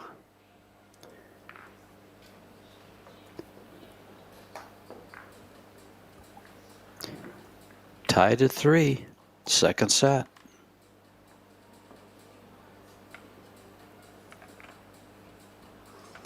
Yeah, I think this match was due for a hill set. In the meantime, kind of feel like the second Soa lost the second set hill. Well, we all know Cheska. If you give her a bit too much breathing space, she's just not going to hold back.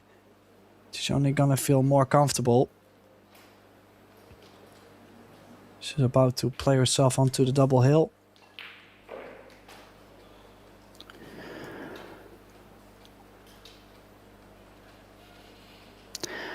To tell you the truth, Tim, I think if you put Cheska on a ventilator, she's still comfortable playing pool.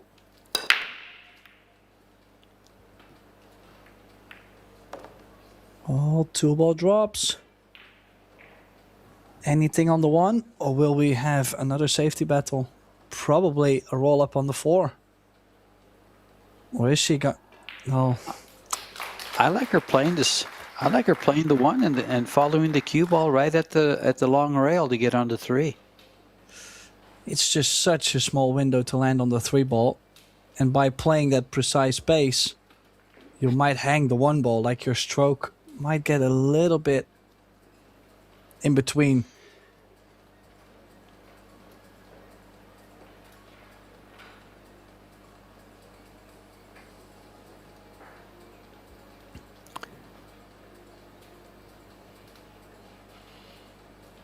She's playing safe, I think, or playing it to the side.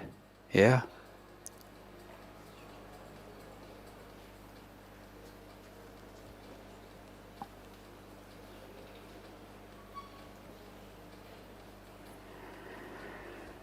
She didn't want to tempt fate. She wanted to force Margaret into a big shot here.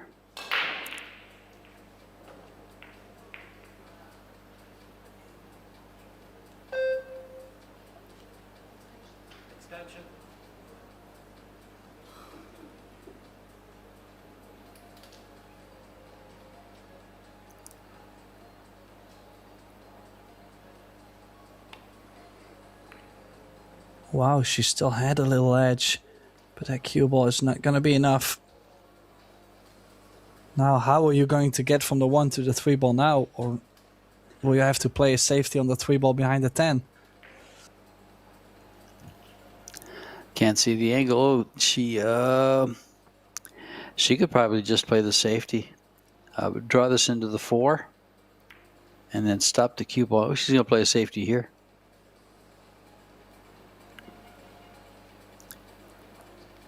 Yeah. She could have just made the ball, moved the 4 out a little bit, and had been on the 3 ball for a safety. Just chose it a little different.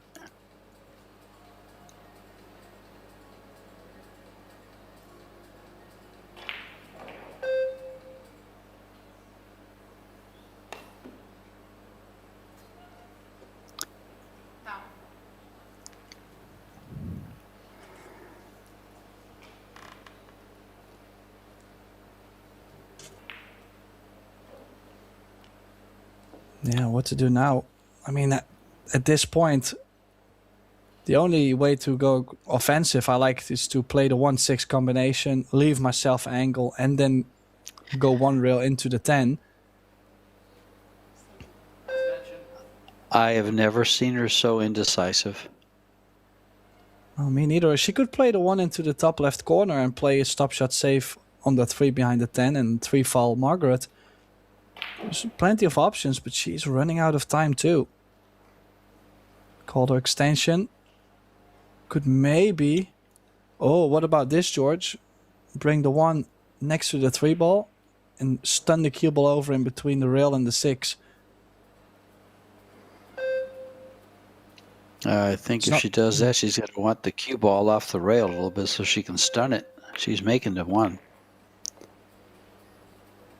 Needs to get the right pace.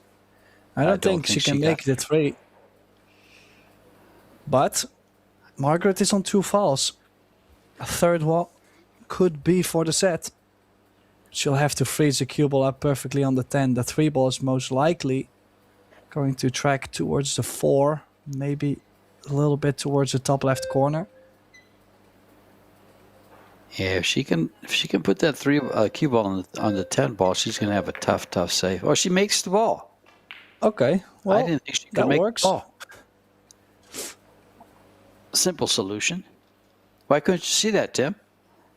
I would say it's probably the best solution.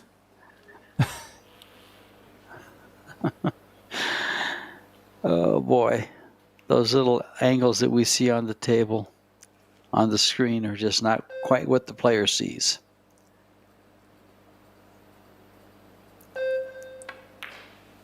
Yeah, can you imagine we get all these amazing angles and we still can't tell.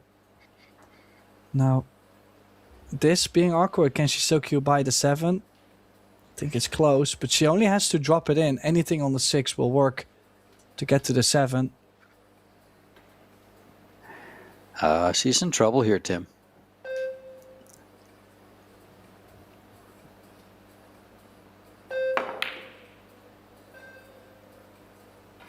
Wow, she had to play safe. This is... I just cannot believe what's happening.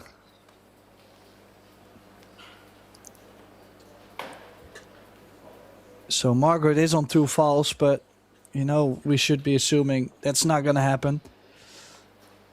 And even if she stops the cue ball, I think she has a reasonable chance on the cut on the 6.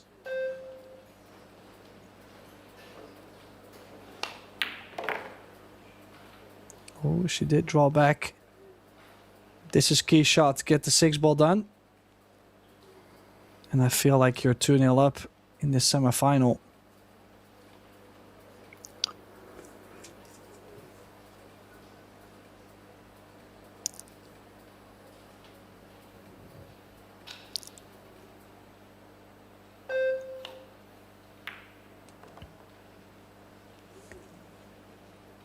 Yeah, get yourself straight on the 8.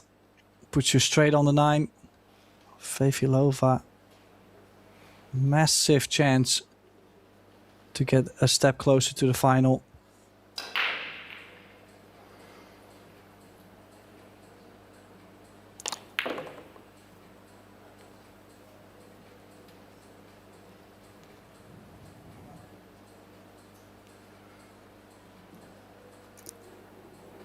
And this to close out the set, these 3 balls. Couple of stunt shots on the 8 and the 9, and then the shot on the 10.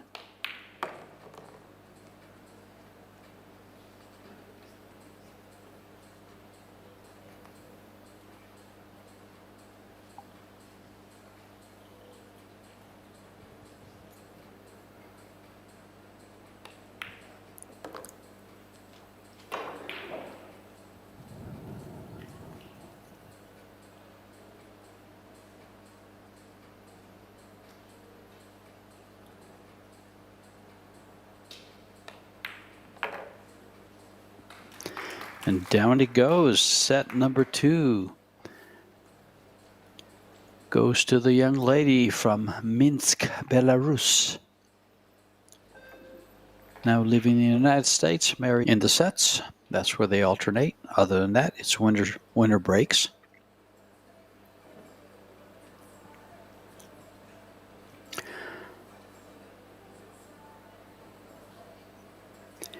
And starting it off, Tim, here we go. Set number 3. Yeah, she is a long way from the final. We'll have to win 3 sets in a row. But, you know, never say never. She's made a ball on the break. She has a shot on the 1. And, I mean, I'm quite sure a lot of us players, but also the players out there, they would love these kind of opportunities. Look at how open everything is laying.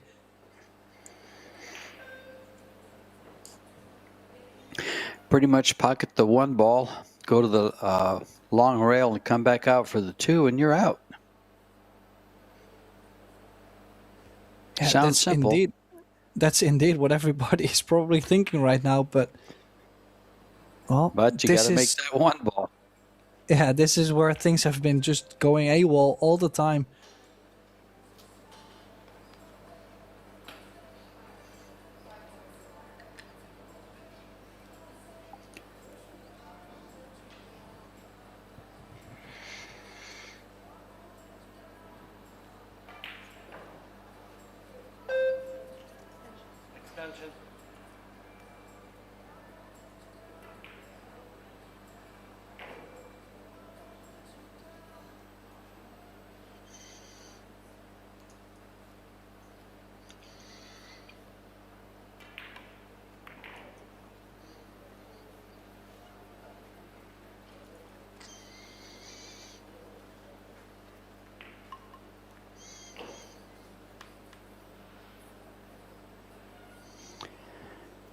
Corner pocket.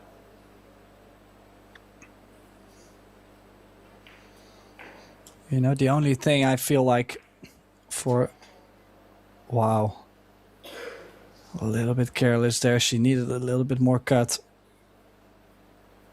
I was gonna say for Chou, the one thing that could get her maybe into stroke is Fefilova maybe struggling to get over the finish line. But she cannot leave it open like this over and over. Well, Tim, that applause in the background was Česká Centeno getting her 3rd World 10-ball final. So the winner here will meet Česká Centeno in the final. Česká won the World 10-ball in 2023, was a semifinalist in 2024, and in 2025 she won it again. Can she do it a 3rd time?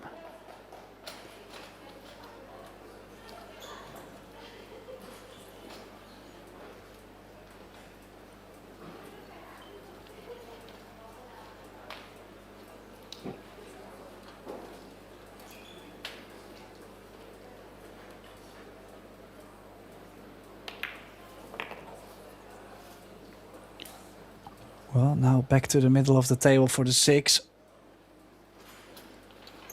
I mean, quite routine positional play. Get kind of straight in on the 6. Use the 7 to be back in the middle of the table. Go 1 rail off the 8. For the 9 in the same corner as the 8. And should take the lead again. Perfect.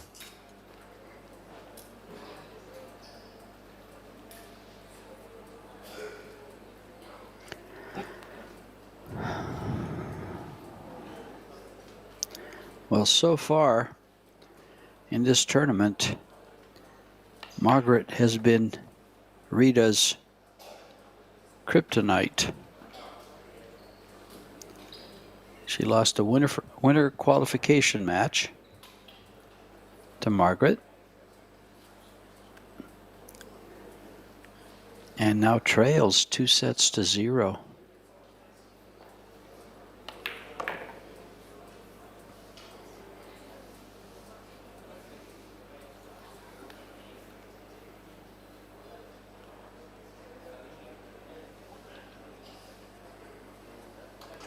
Yeah, a bit more angle to go just with top left over for the 9 in the same corner, so she's going to have to play 2 rails.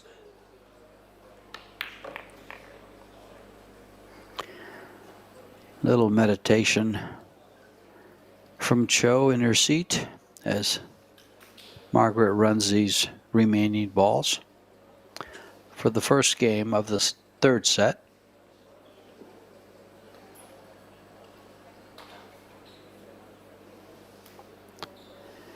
And in these short races, I'm going to have to say you really can't count Chou out.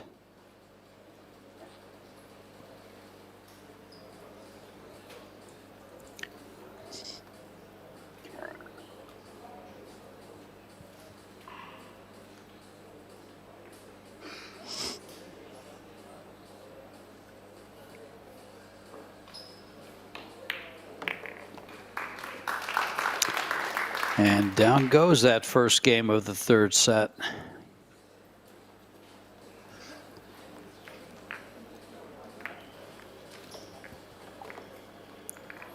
The loser here will settle for $16,500 US.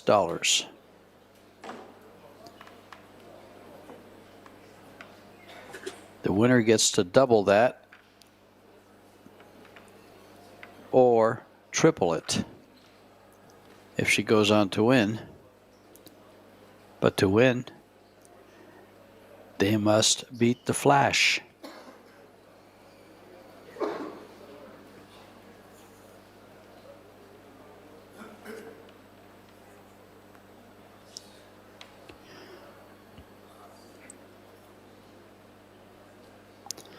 Game 2, set 3.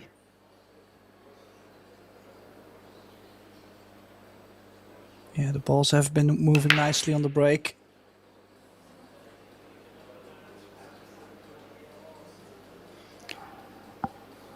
The 4 to the rescue. I think the 4 might be blocking it just in time.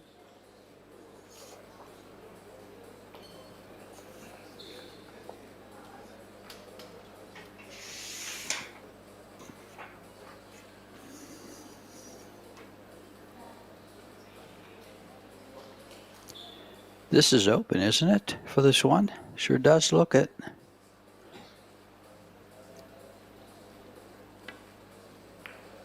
No, you were right, Tim, like you always are. Well, I don't agree with that.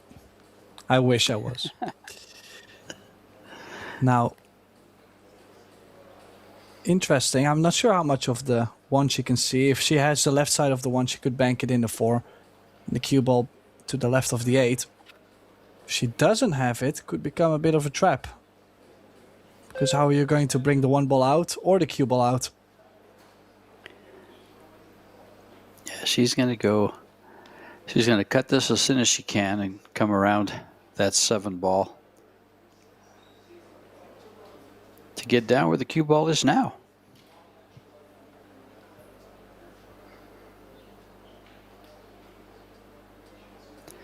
Has to hit it awfully thin.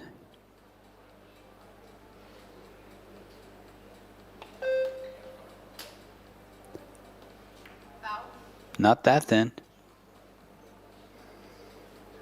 Yeah, like I said, if she didn't have enough of the left side, she had to play something sensitive over the other side.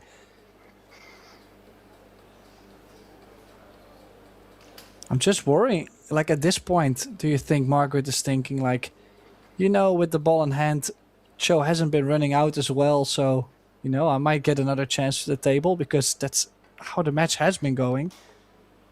I don't think it would be the proper approach, but at some point you cannot help it, right? If you just keep giving ball in hand and your opponent is not capitalizing. Well, one thing you probably know for sure is you keep giving this young lady at the table opportunities. Sooner or later, she's going to take them and then some. Yeah, now 2 brought the clock down. Not necessarily sure why.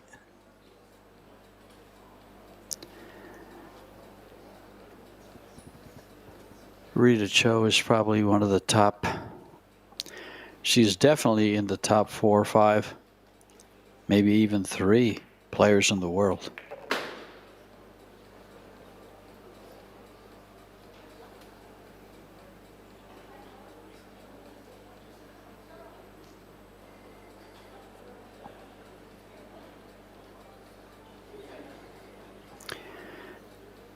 Which brings me to the WPA rankings. WPA rankings, Chou is number 6. The rankings just changed at the end of July. They changed very, very little. And Fefilova is number 10.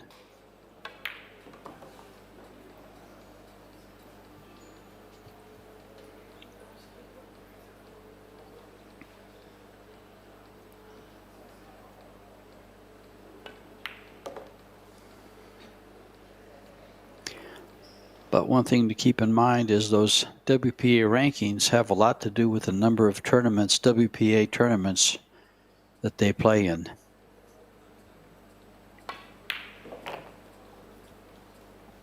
Oh, a lot of movement there on the 7. Did you see that? Very snatchy. Just did. She kind of gave a disgusted look to the side too. You see, she's now starting to play faster because she feels like, you know, I'm so done feeling that awkwardness, I'm just gonna let loose. This could either help her game a lot, or she might start missing like more. I mean, you might struggle completely, but I kind of like to see this. I think it's gonna help her game a lot.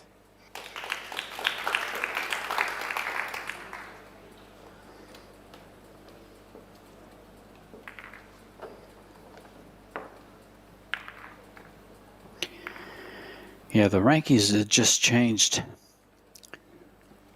In July, your number 1 ranked WPA player right now is Pia Filler. She ousted Jasmine Ocean from the number 1 spot. Jasmine is number 2, Wei Wei number 3, Takach number 4, Kelly Fisher 5, Chieh-Yu 6, and Margarita 10. Actually, the player in the finals is number 7, Cheska Centeno, then Kristina Zlateva and Sosoa. So pretty much in the top 10 of the WPA, they were in the semifinals for this World 10 ball.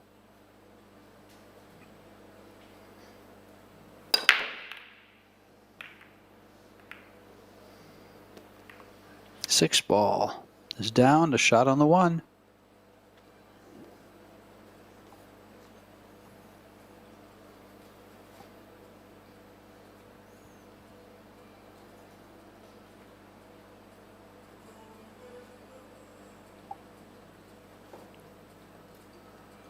Yeah, bigger cut. Now she's already contemplating, what do I like? Do I want to cut this? But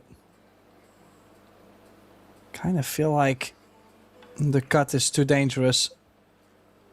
Needs to cover behind the 3.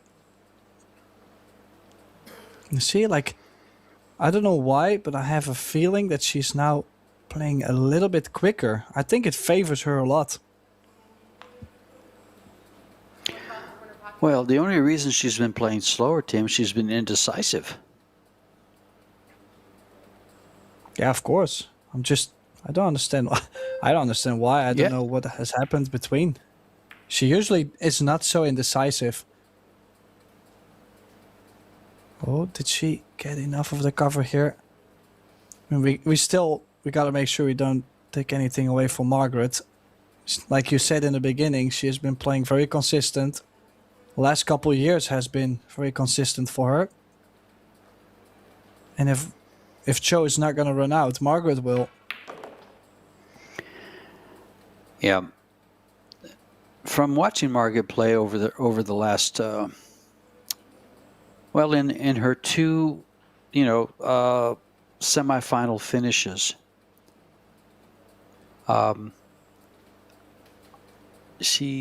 she's very, very good at the table. She just stumbled at the wrong time, is for what I've seen, and it's cost her it's cost her.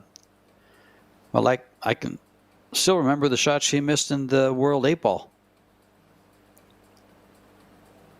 to move into the final. She had a shot to get there and missed a. Wasn't a simple shot. It was a late funny, but missed a ball, and that was a stumble, keeping her out of the final. Well, prime shape for Chou. Has navigated the cue ball nicely though. From the beginning. Margaret not much besides making a solid hit on the one and, well, I'm not going to say praying for the best, but I don't think she could have done a lot more there on the kick.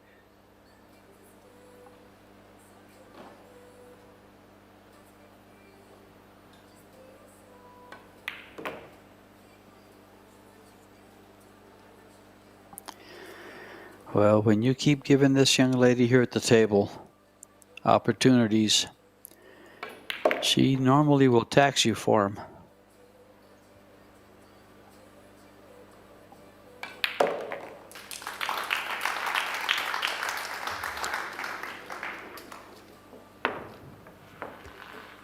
Yeah, doubles her racks on the board. I mean, she's 2-1 up.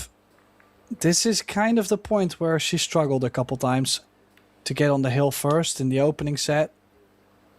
Also in the second, should have been 3-0 up. So maybe that has been weighing her down a little bit. The fact that the score kind of put a bit more pressure on her.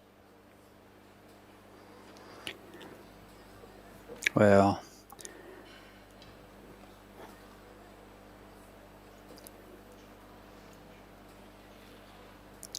game number 4 of this third and important, very important third set. A must-win set for Chou.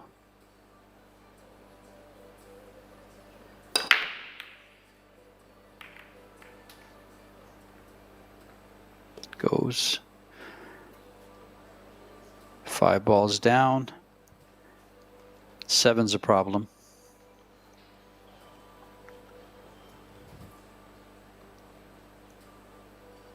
Three balls a problem.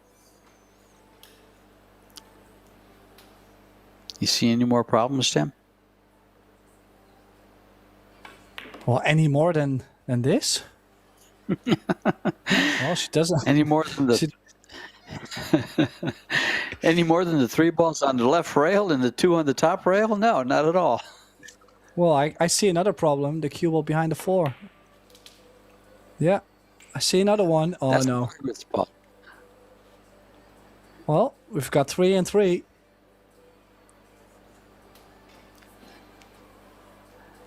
Now, Well, folks, I think we're going to be in for a long rack.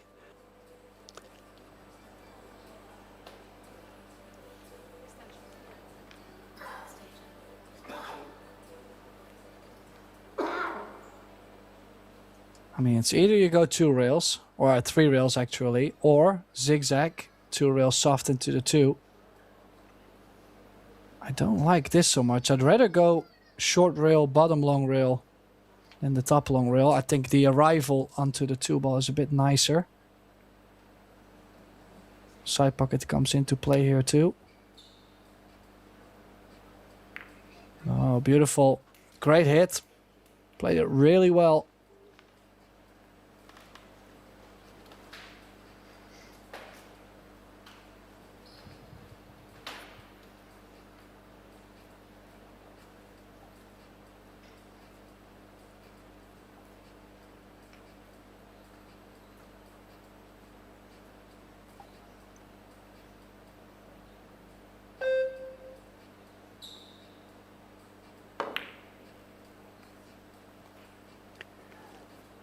Oh, she was trying to tuck that in behind a 7.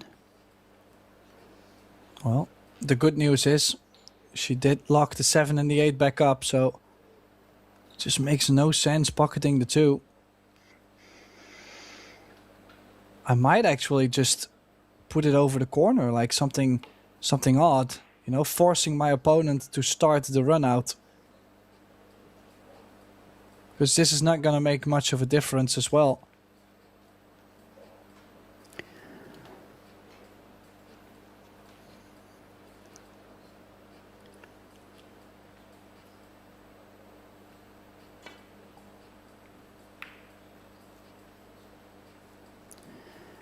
Simple, simple. Safe here. Bottom corner pocket.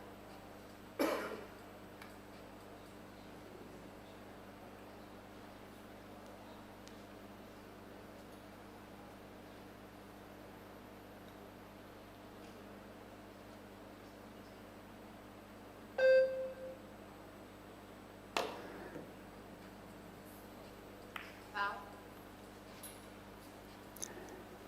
Yeah, she had to hit that with a little pace so as not to slide down behind the 10 if she made it. I just feel like you get ball in hand. You cannot really develop much with the 2. You could chase a run out, which is technically not there. But there's not enough balls in play to play safety either, so that's why I said something weird, like just push the 2 over the corner and let my opponent at least make the 2 ball. And then from there, they will have to develop the 3 ball. Well, I think the 3 ball is key, but I do believe that 7-8 could be played as a combo, Tim. She could be trying to put the cue ball behind the 7 here. Yeah, she will have to one rail, run it into the 7 actually, open it up and stick the cue ball. No, she didn't play that base.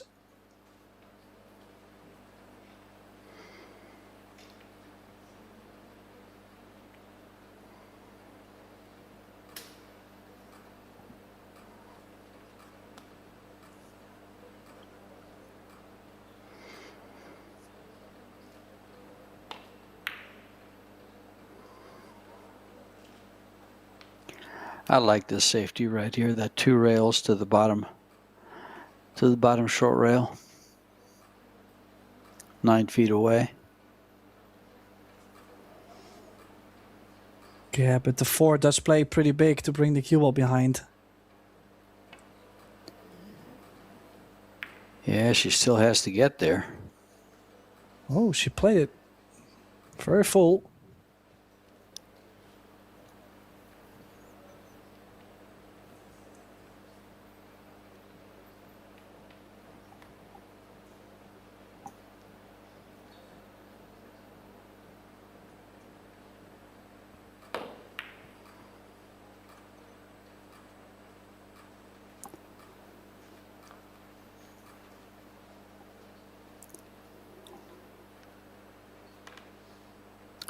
Oh, careful here. Doesn't want to open up the 8-7. Will she just go for the bank here, Tim? She could play safe. Put the 3 ball into the 8. The 3 ball stays there. The cue ball down by the 10. I would not take the initiative to play that kind of shot just because I don't want to open up the 2 balls for my opponent. I'd rather bank it indeed to the bottom right and give my opponent, if I miss, something long and a difficult run out still with how it's laying. I like that better too, Tim. It was an option, and I think she played the right shot.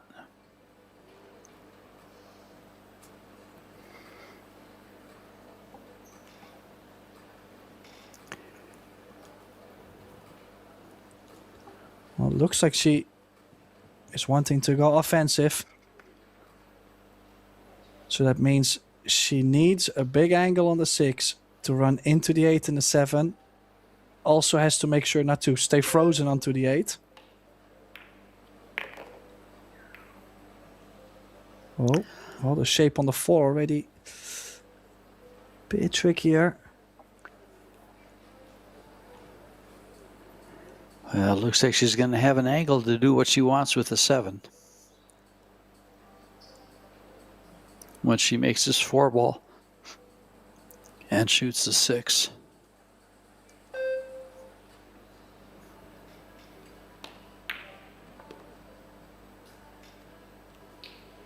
Oh, this is quite straight on the 6 ball. I don't see any chance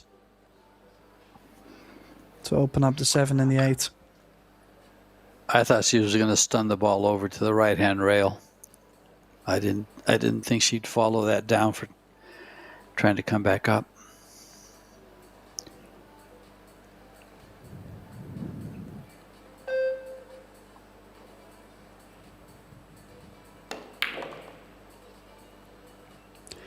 On the other hand, though, I really like the shape she played for a safety on this 7 ball. Cut the 7 into the 8, bring the cue ball top right spin 2 rails under the 10.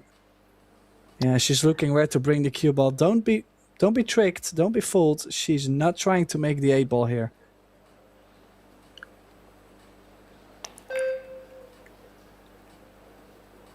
Yeah, not enough spin. Okay, it's still safe. It's still a long shot. I would have loved to have the 10 in between. Tough bank shot that can easily double kiss. And it'll have no shape if she makes it. The cue ball will be down by the 9. Well, also the thing I like about playing this kind of shot is within the time, the shot clock is forcing your opponent to make a decision, even though there is no easy save, no easy solution to think of within 10-15 seconds. This might be a bank, but she might keep it tight. Could bring the cue ball above the 8 to the left side of the 8 here in the 7 down table. I think I like trying to lay the cue ball behind the 8. I like this shot right here.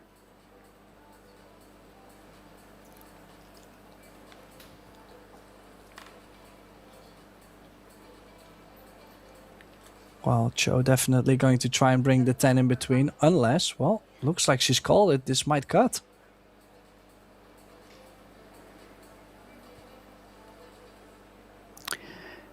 It's a big shot.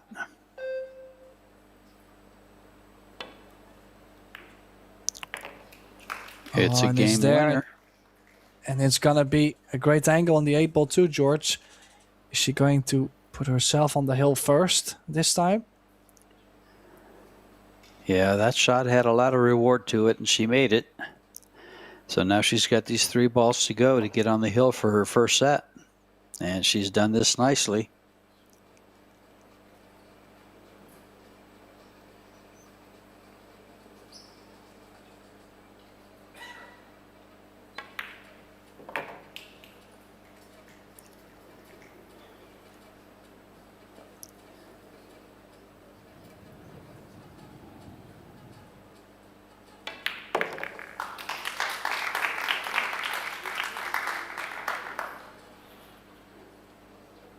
Three to one in the third set.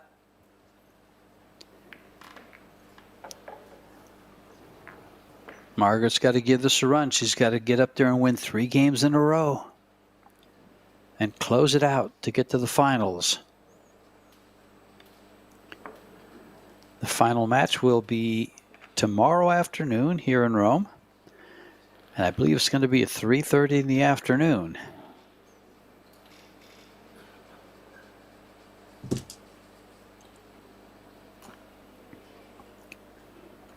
Well, I was just going to make sure we do give out the proper time. I'm sorry, George.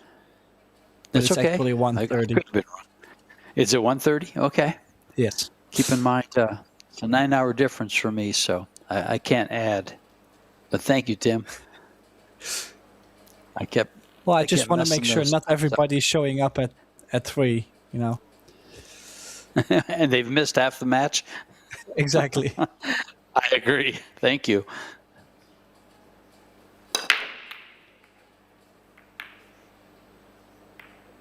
Wow, look at all these balls flying up table.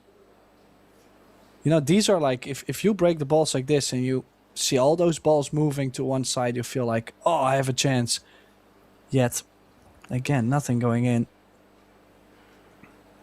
2 ball doesn't go by the 5, so just wondering, could you maybe just slide forward, roll the cue ball up on the 6 and get the 2 under the 8? Are you going very aggressive? Are you going to try and give everything a little nudge and get on it? I like the safety option on the 2, especially being down 3-1. I think she'll follow this and oh no, she's going to try to develop it. She put herself in trouble, big trouble. Yeah, well, actually, I don't think she can make the 5. She can make a hit on the 2, but I just don't think 5 ball, corner pocket. trying to run into them. I didn't really see any nudge that could work out ideal. She's chasing the 5 though. Let's see what speed she hits us at or with.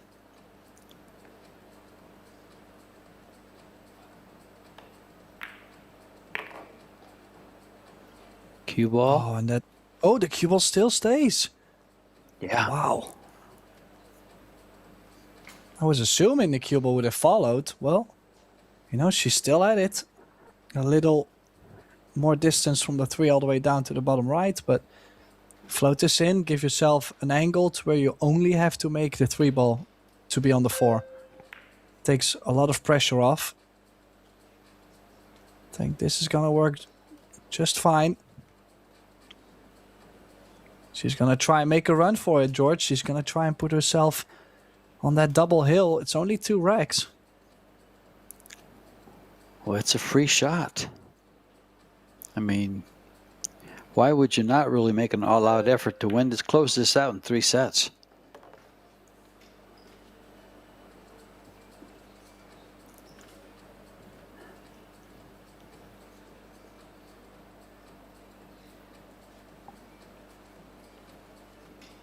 And she's a fighter. She's proven that.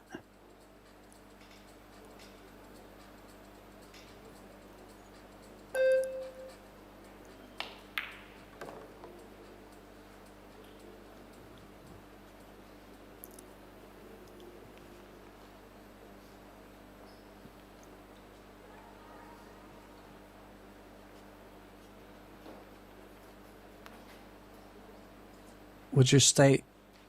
Well, she already showed us what she's gonna do. I was gonna say, would you stay at the top side of the 7 or still get to the center of the table? I don't mind going top right and just going back for the 7 in the bottom left. I like what she did here. She's close to her work.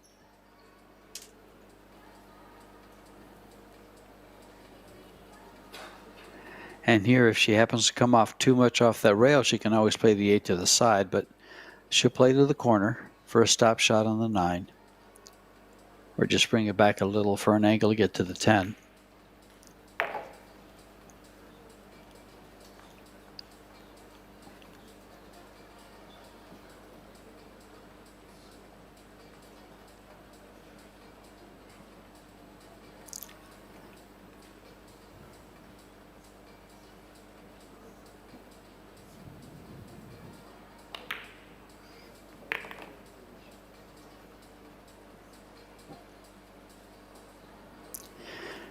Did she get the angle she needs for the... Oh, she doesn't need much of an angle. The 10 ball's over the pocket. I wasn't looking too far ahead, Tim. It happens. You know, for us, it's also... Those are long matches. I can remember a couple days ago, someone played an incredible jump and afterwards... No, they played an incredible kick and then afterwards jumped the ball in. And I said they banked the mistakes are human, but no mistakes. For Fefilova in this rack, a very strong run out. Can you imagine or remember that cluster near the top left corner? She did solve it in the end. I gave her the benefit of the doubt, to be honest.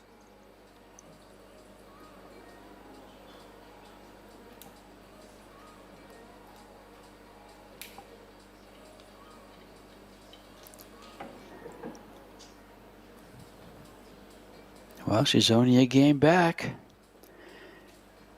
She can close this game. Can she keep Rita in her chair?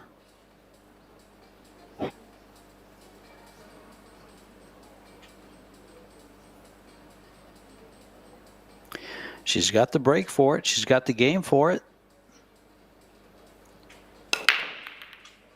Let's see if the table helps her at all. 1 ball down. 6 ball took away her shot on the 2. Yeah, but again, that ball dropping. Like she might be doing something on the break that no other female player has been doing this week. It's incredible how many balls she's made off the break. Now, can she still nick this 2 ball very thin and bring the cue ball above the 7?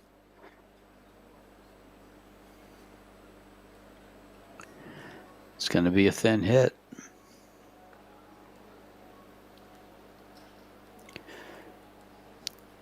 My question is, can she nick the 2 ball thin enough to stay out of the side pocket?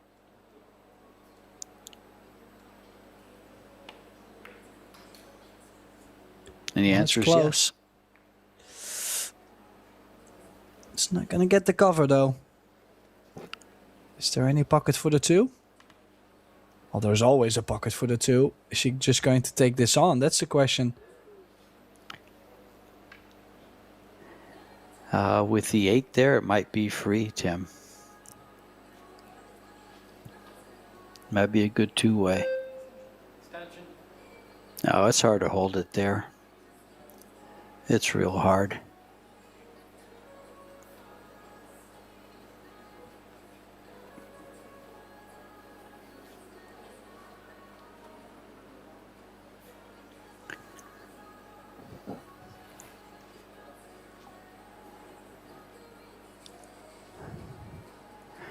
She's taken her extension and she's down to the final 12 seconds.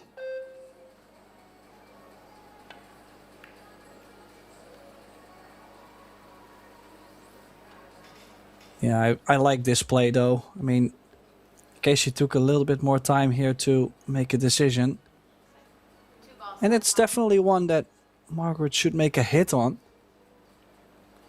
But I didn't feel like the 2 into the bottom left corner was the proper risk to take.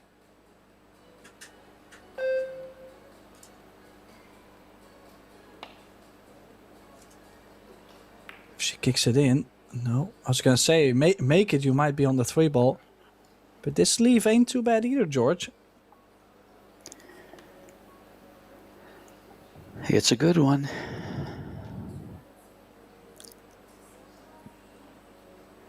She has enough ball to be able to keep the cue ball underneath the 6 or down by the 4. She's going to do it nice and tight here.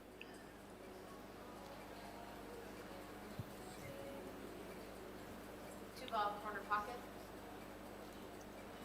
This is a tough ball to hit for Margaret. She'll have the 1 rail off the long rail here.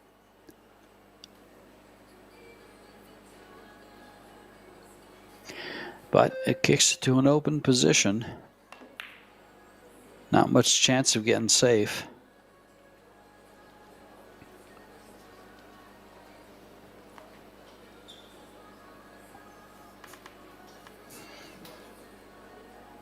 You know, this is such a crossing point, I feel like, for both players. Of course, for Fefilova too, to get herself onto the double hill, but also for Chou.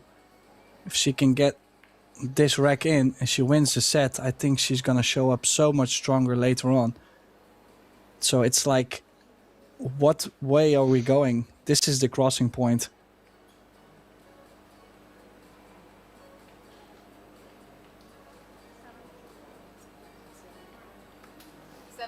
I do like going 2 rails and flick the left side of the 2.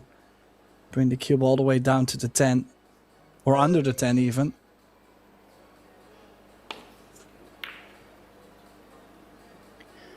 Oh, she did catch it full. This 2 ball is going to be on. And even onto the middle. Yeah. This is wide open for Chou.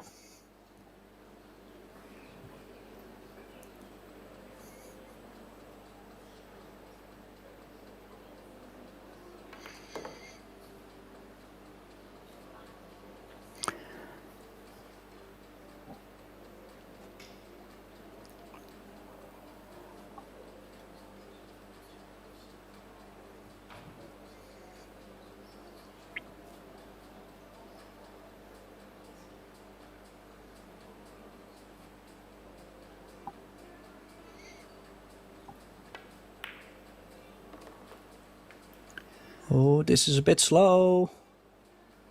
And over the 10.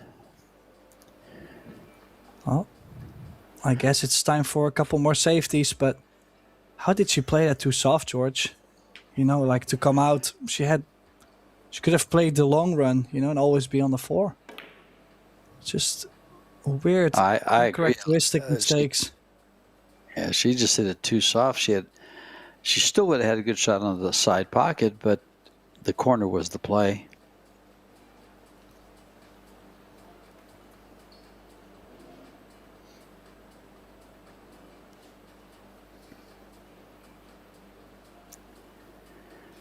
And is it the jump cue? Extension. Down to 10 seconds. Extension.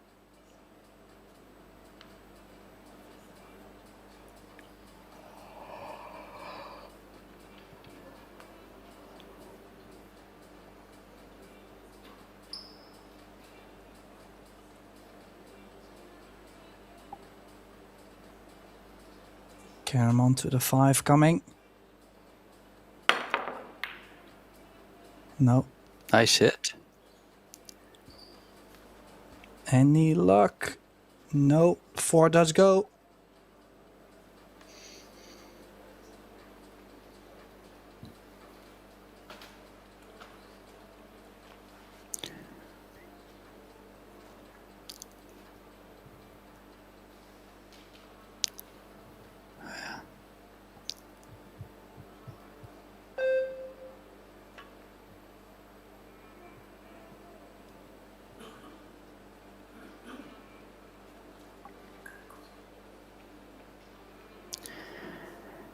Smart shot there. Recognizing that it was hard to get the cue ball away from the 10 to get up for the 5. And the shot was a little tough.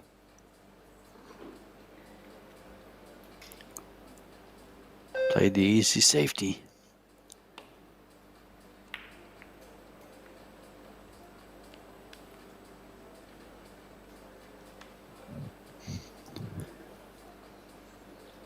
Well, now the 4, 2 rails near the 7-5. Cue ball under the 10. Was she going to put it directly? Oh, she did go directly. This might be a little short, I think. If there is a little overcut, this is a great chance for Fefilova to take over in the safety exchange. Yeah, I think she can see enough to make it.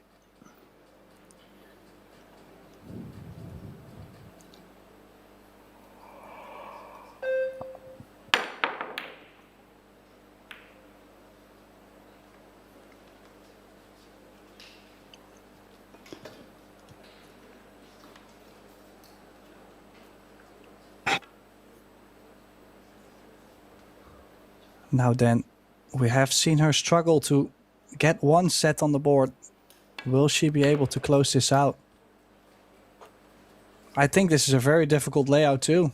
To get on the 6 ball is already a lot of traveling, specific traveling. And then from the 6, back up table for the 7. And also from the 8 to the 9, very easy to get off angle.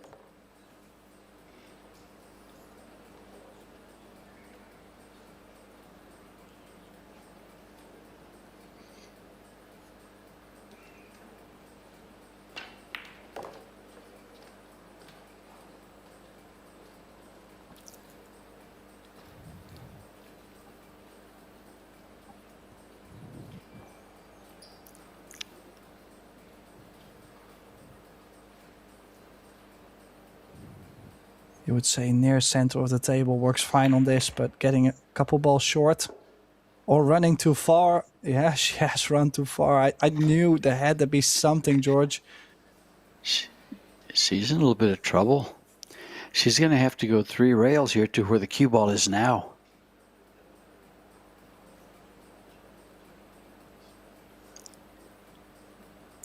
Oh, this is tough, Tim. Look how flat she is on this ball. Yeah, I might just roll forward and play safe on the 9. Run the 10 ball in between. No, she's chasing. Wow, and Yeah. the 8 ball jumping out of the pocket too. Wow, wow, wow. She just does not get herself on the hill, George. This is now the 3rd time this has happened in 3 sets. I mean, she had 4 opportunities to get on the hill, and 3 times she hasn't.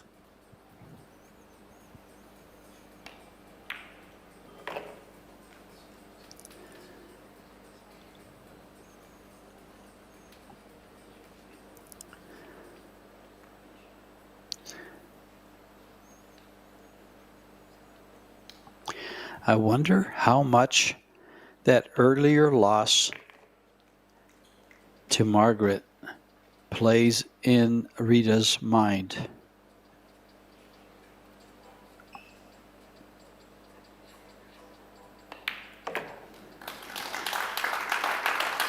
You know, that 8 ball coming out of the pocket for Chou, for Rita, is not an unusual thing when you fire it the way you have to bring the cue ball around.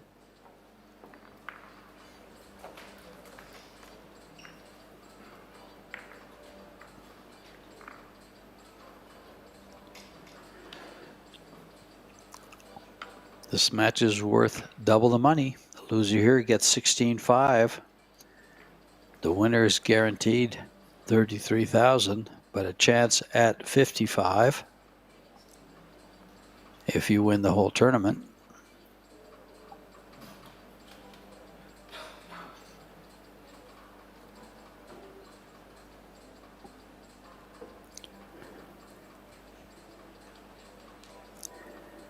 And here we go. As you like to say, Tim, double hill for Margaret. Yeah, do you think that's going to change her mindset a little bit? Do you think it's going to put the nerves on her? Definitely. But I think it's going to put her nerves in a positive way. I think this is going to really force her into a good focus. And I'm going to go on a limb here and say she gets through this. I don't think Rita gets back to the table. If she does, it'll be from the 4 to the 5. And that lays pretty easy. I have a feeling, though, maybe the 3 to the 4. You know, the 8 ball being there could cause some issues. As long as she can stay close to her next ball, I indeed like her to get out here. Can pop out to the center of the table to where she can play top left again, but oh, she's going way further down, or up table, excuse me. I don't see a problem with just taking the cue ball from where the 2 ball is in that area and then playing with left center English to go off the 8 and come back towards the 4. This might have gone. Oh, she's okay. I think she's okay. This is tight. Well, she might have to go twice the long rail to be any closer to the 4, but it's also not guaranteed to get somewhat of an angle on the 4 to cross over to the 5. Yeah. Extension. This is a big shot. She wants the cue ball. Well, she can get to the top of the table there as we view it for the 5 in the lower left from either side, but it's much easier if she's along the long rail to just slide over for it. This makes it tough to get on the 5.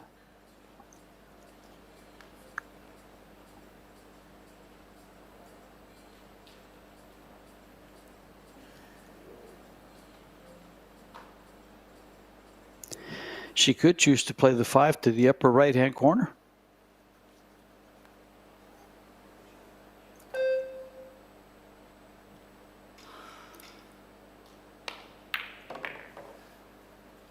Wow, does that even she's go? got it there. Good call. If that goes, I mean, Major difference. I'm sure she looked at it.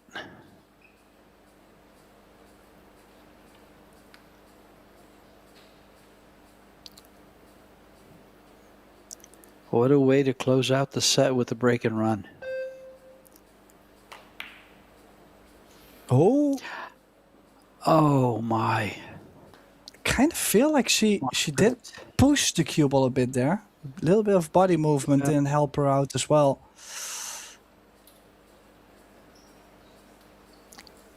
I'm sure the clearance past that 10 ball had a lot to do with that. 5-ball corner pocket. Well, I kind of feel like elevating and playing much more of a masse. What has she even played here?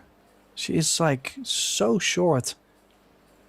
She's Well, she gonna can have to play a good safe. safety between the 9 and the 10, but it has been safety play all over the place. Yeah, but it's been missed opportunity. 6-ball corner pocket.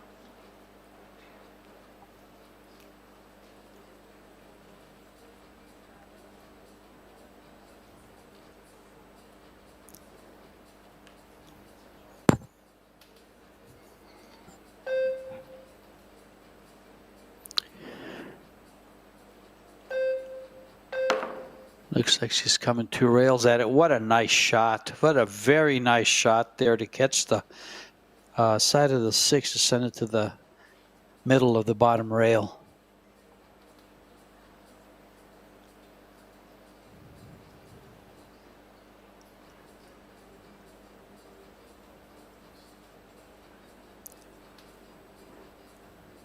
Yeah, a little bit unfortunately actually to catch the side pocket point.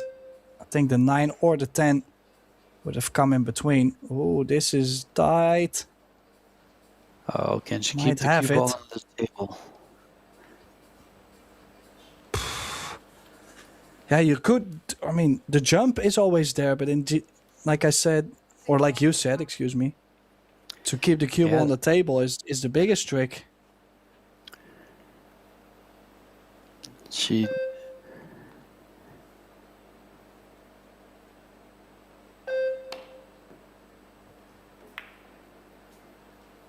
Look at this. Oh. Look at this.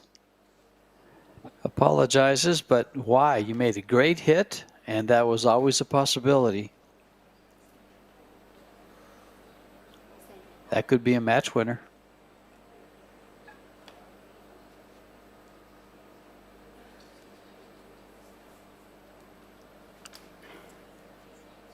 So many back and forth, strange things happening in this match. 6-ball side pocket. I might have to rewatch this whole match because so many different things have been happening, and we might be in it for a lot more. If she hits the bottom side of the 6, 3 rails, good things could happen.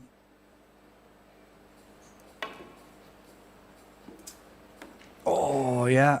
Awful close. That was a good try.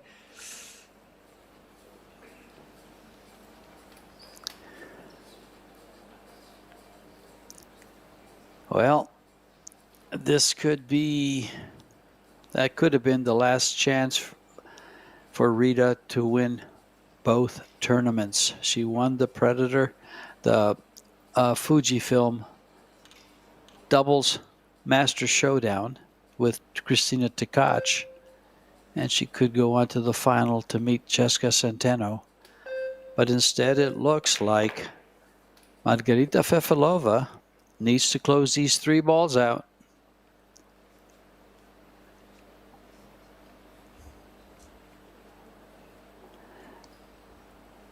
Well, she is looking at going straight over, top right spin.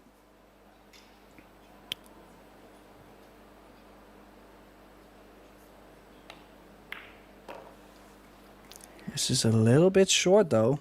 A little bit. Would have liked to be straight in, obviously. Well, with the nerves raging, Tim, this is a tester. Her heart is beating so hard right now, it's in her throat. She looked at going into the 10. This can always go wrong, this kind of bump. Oh, she's on the 10. This is it. For place in the final. First time for Fefilova. This 10 ball's big. Very, very big.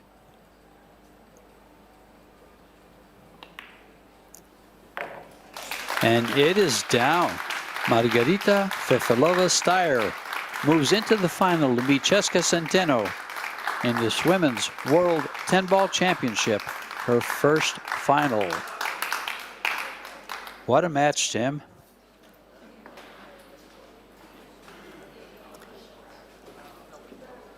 Great match by Chieh-Yu Chou.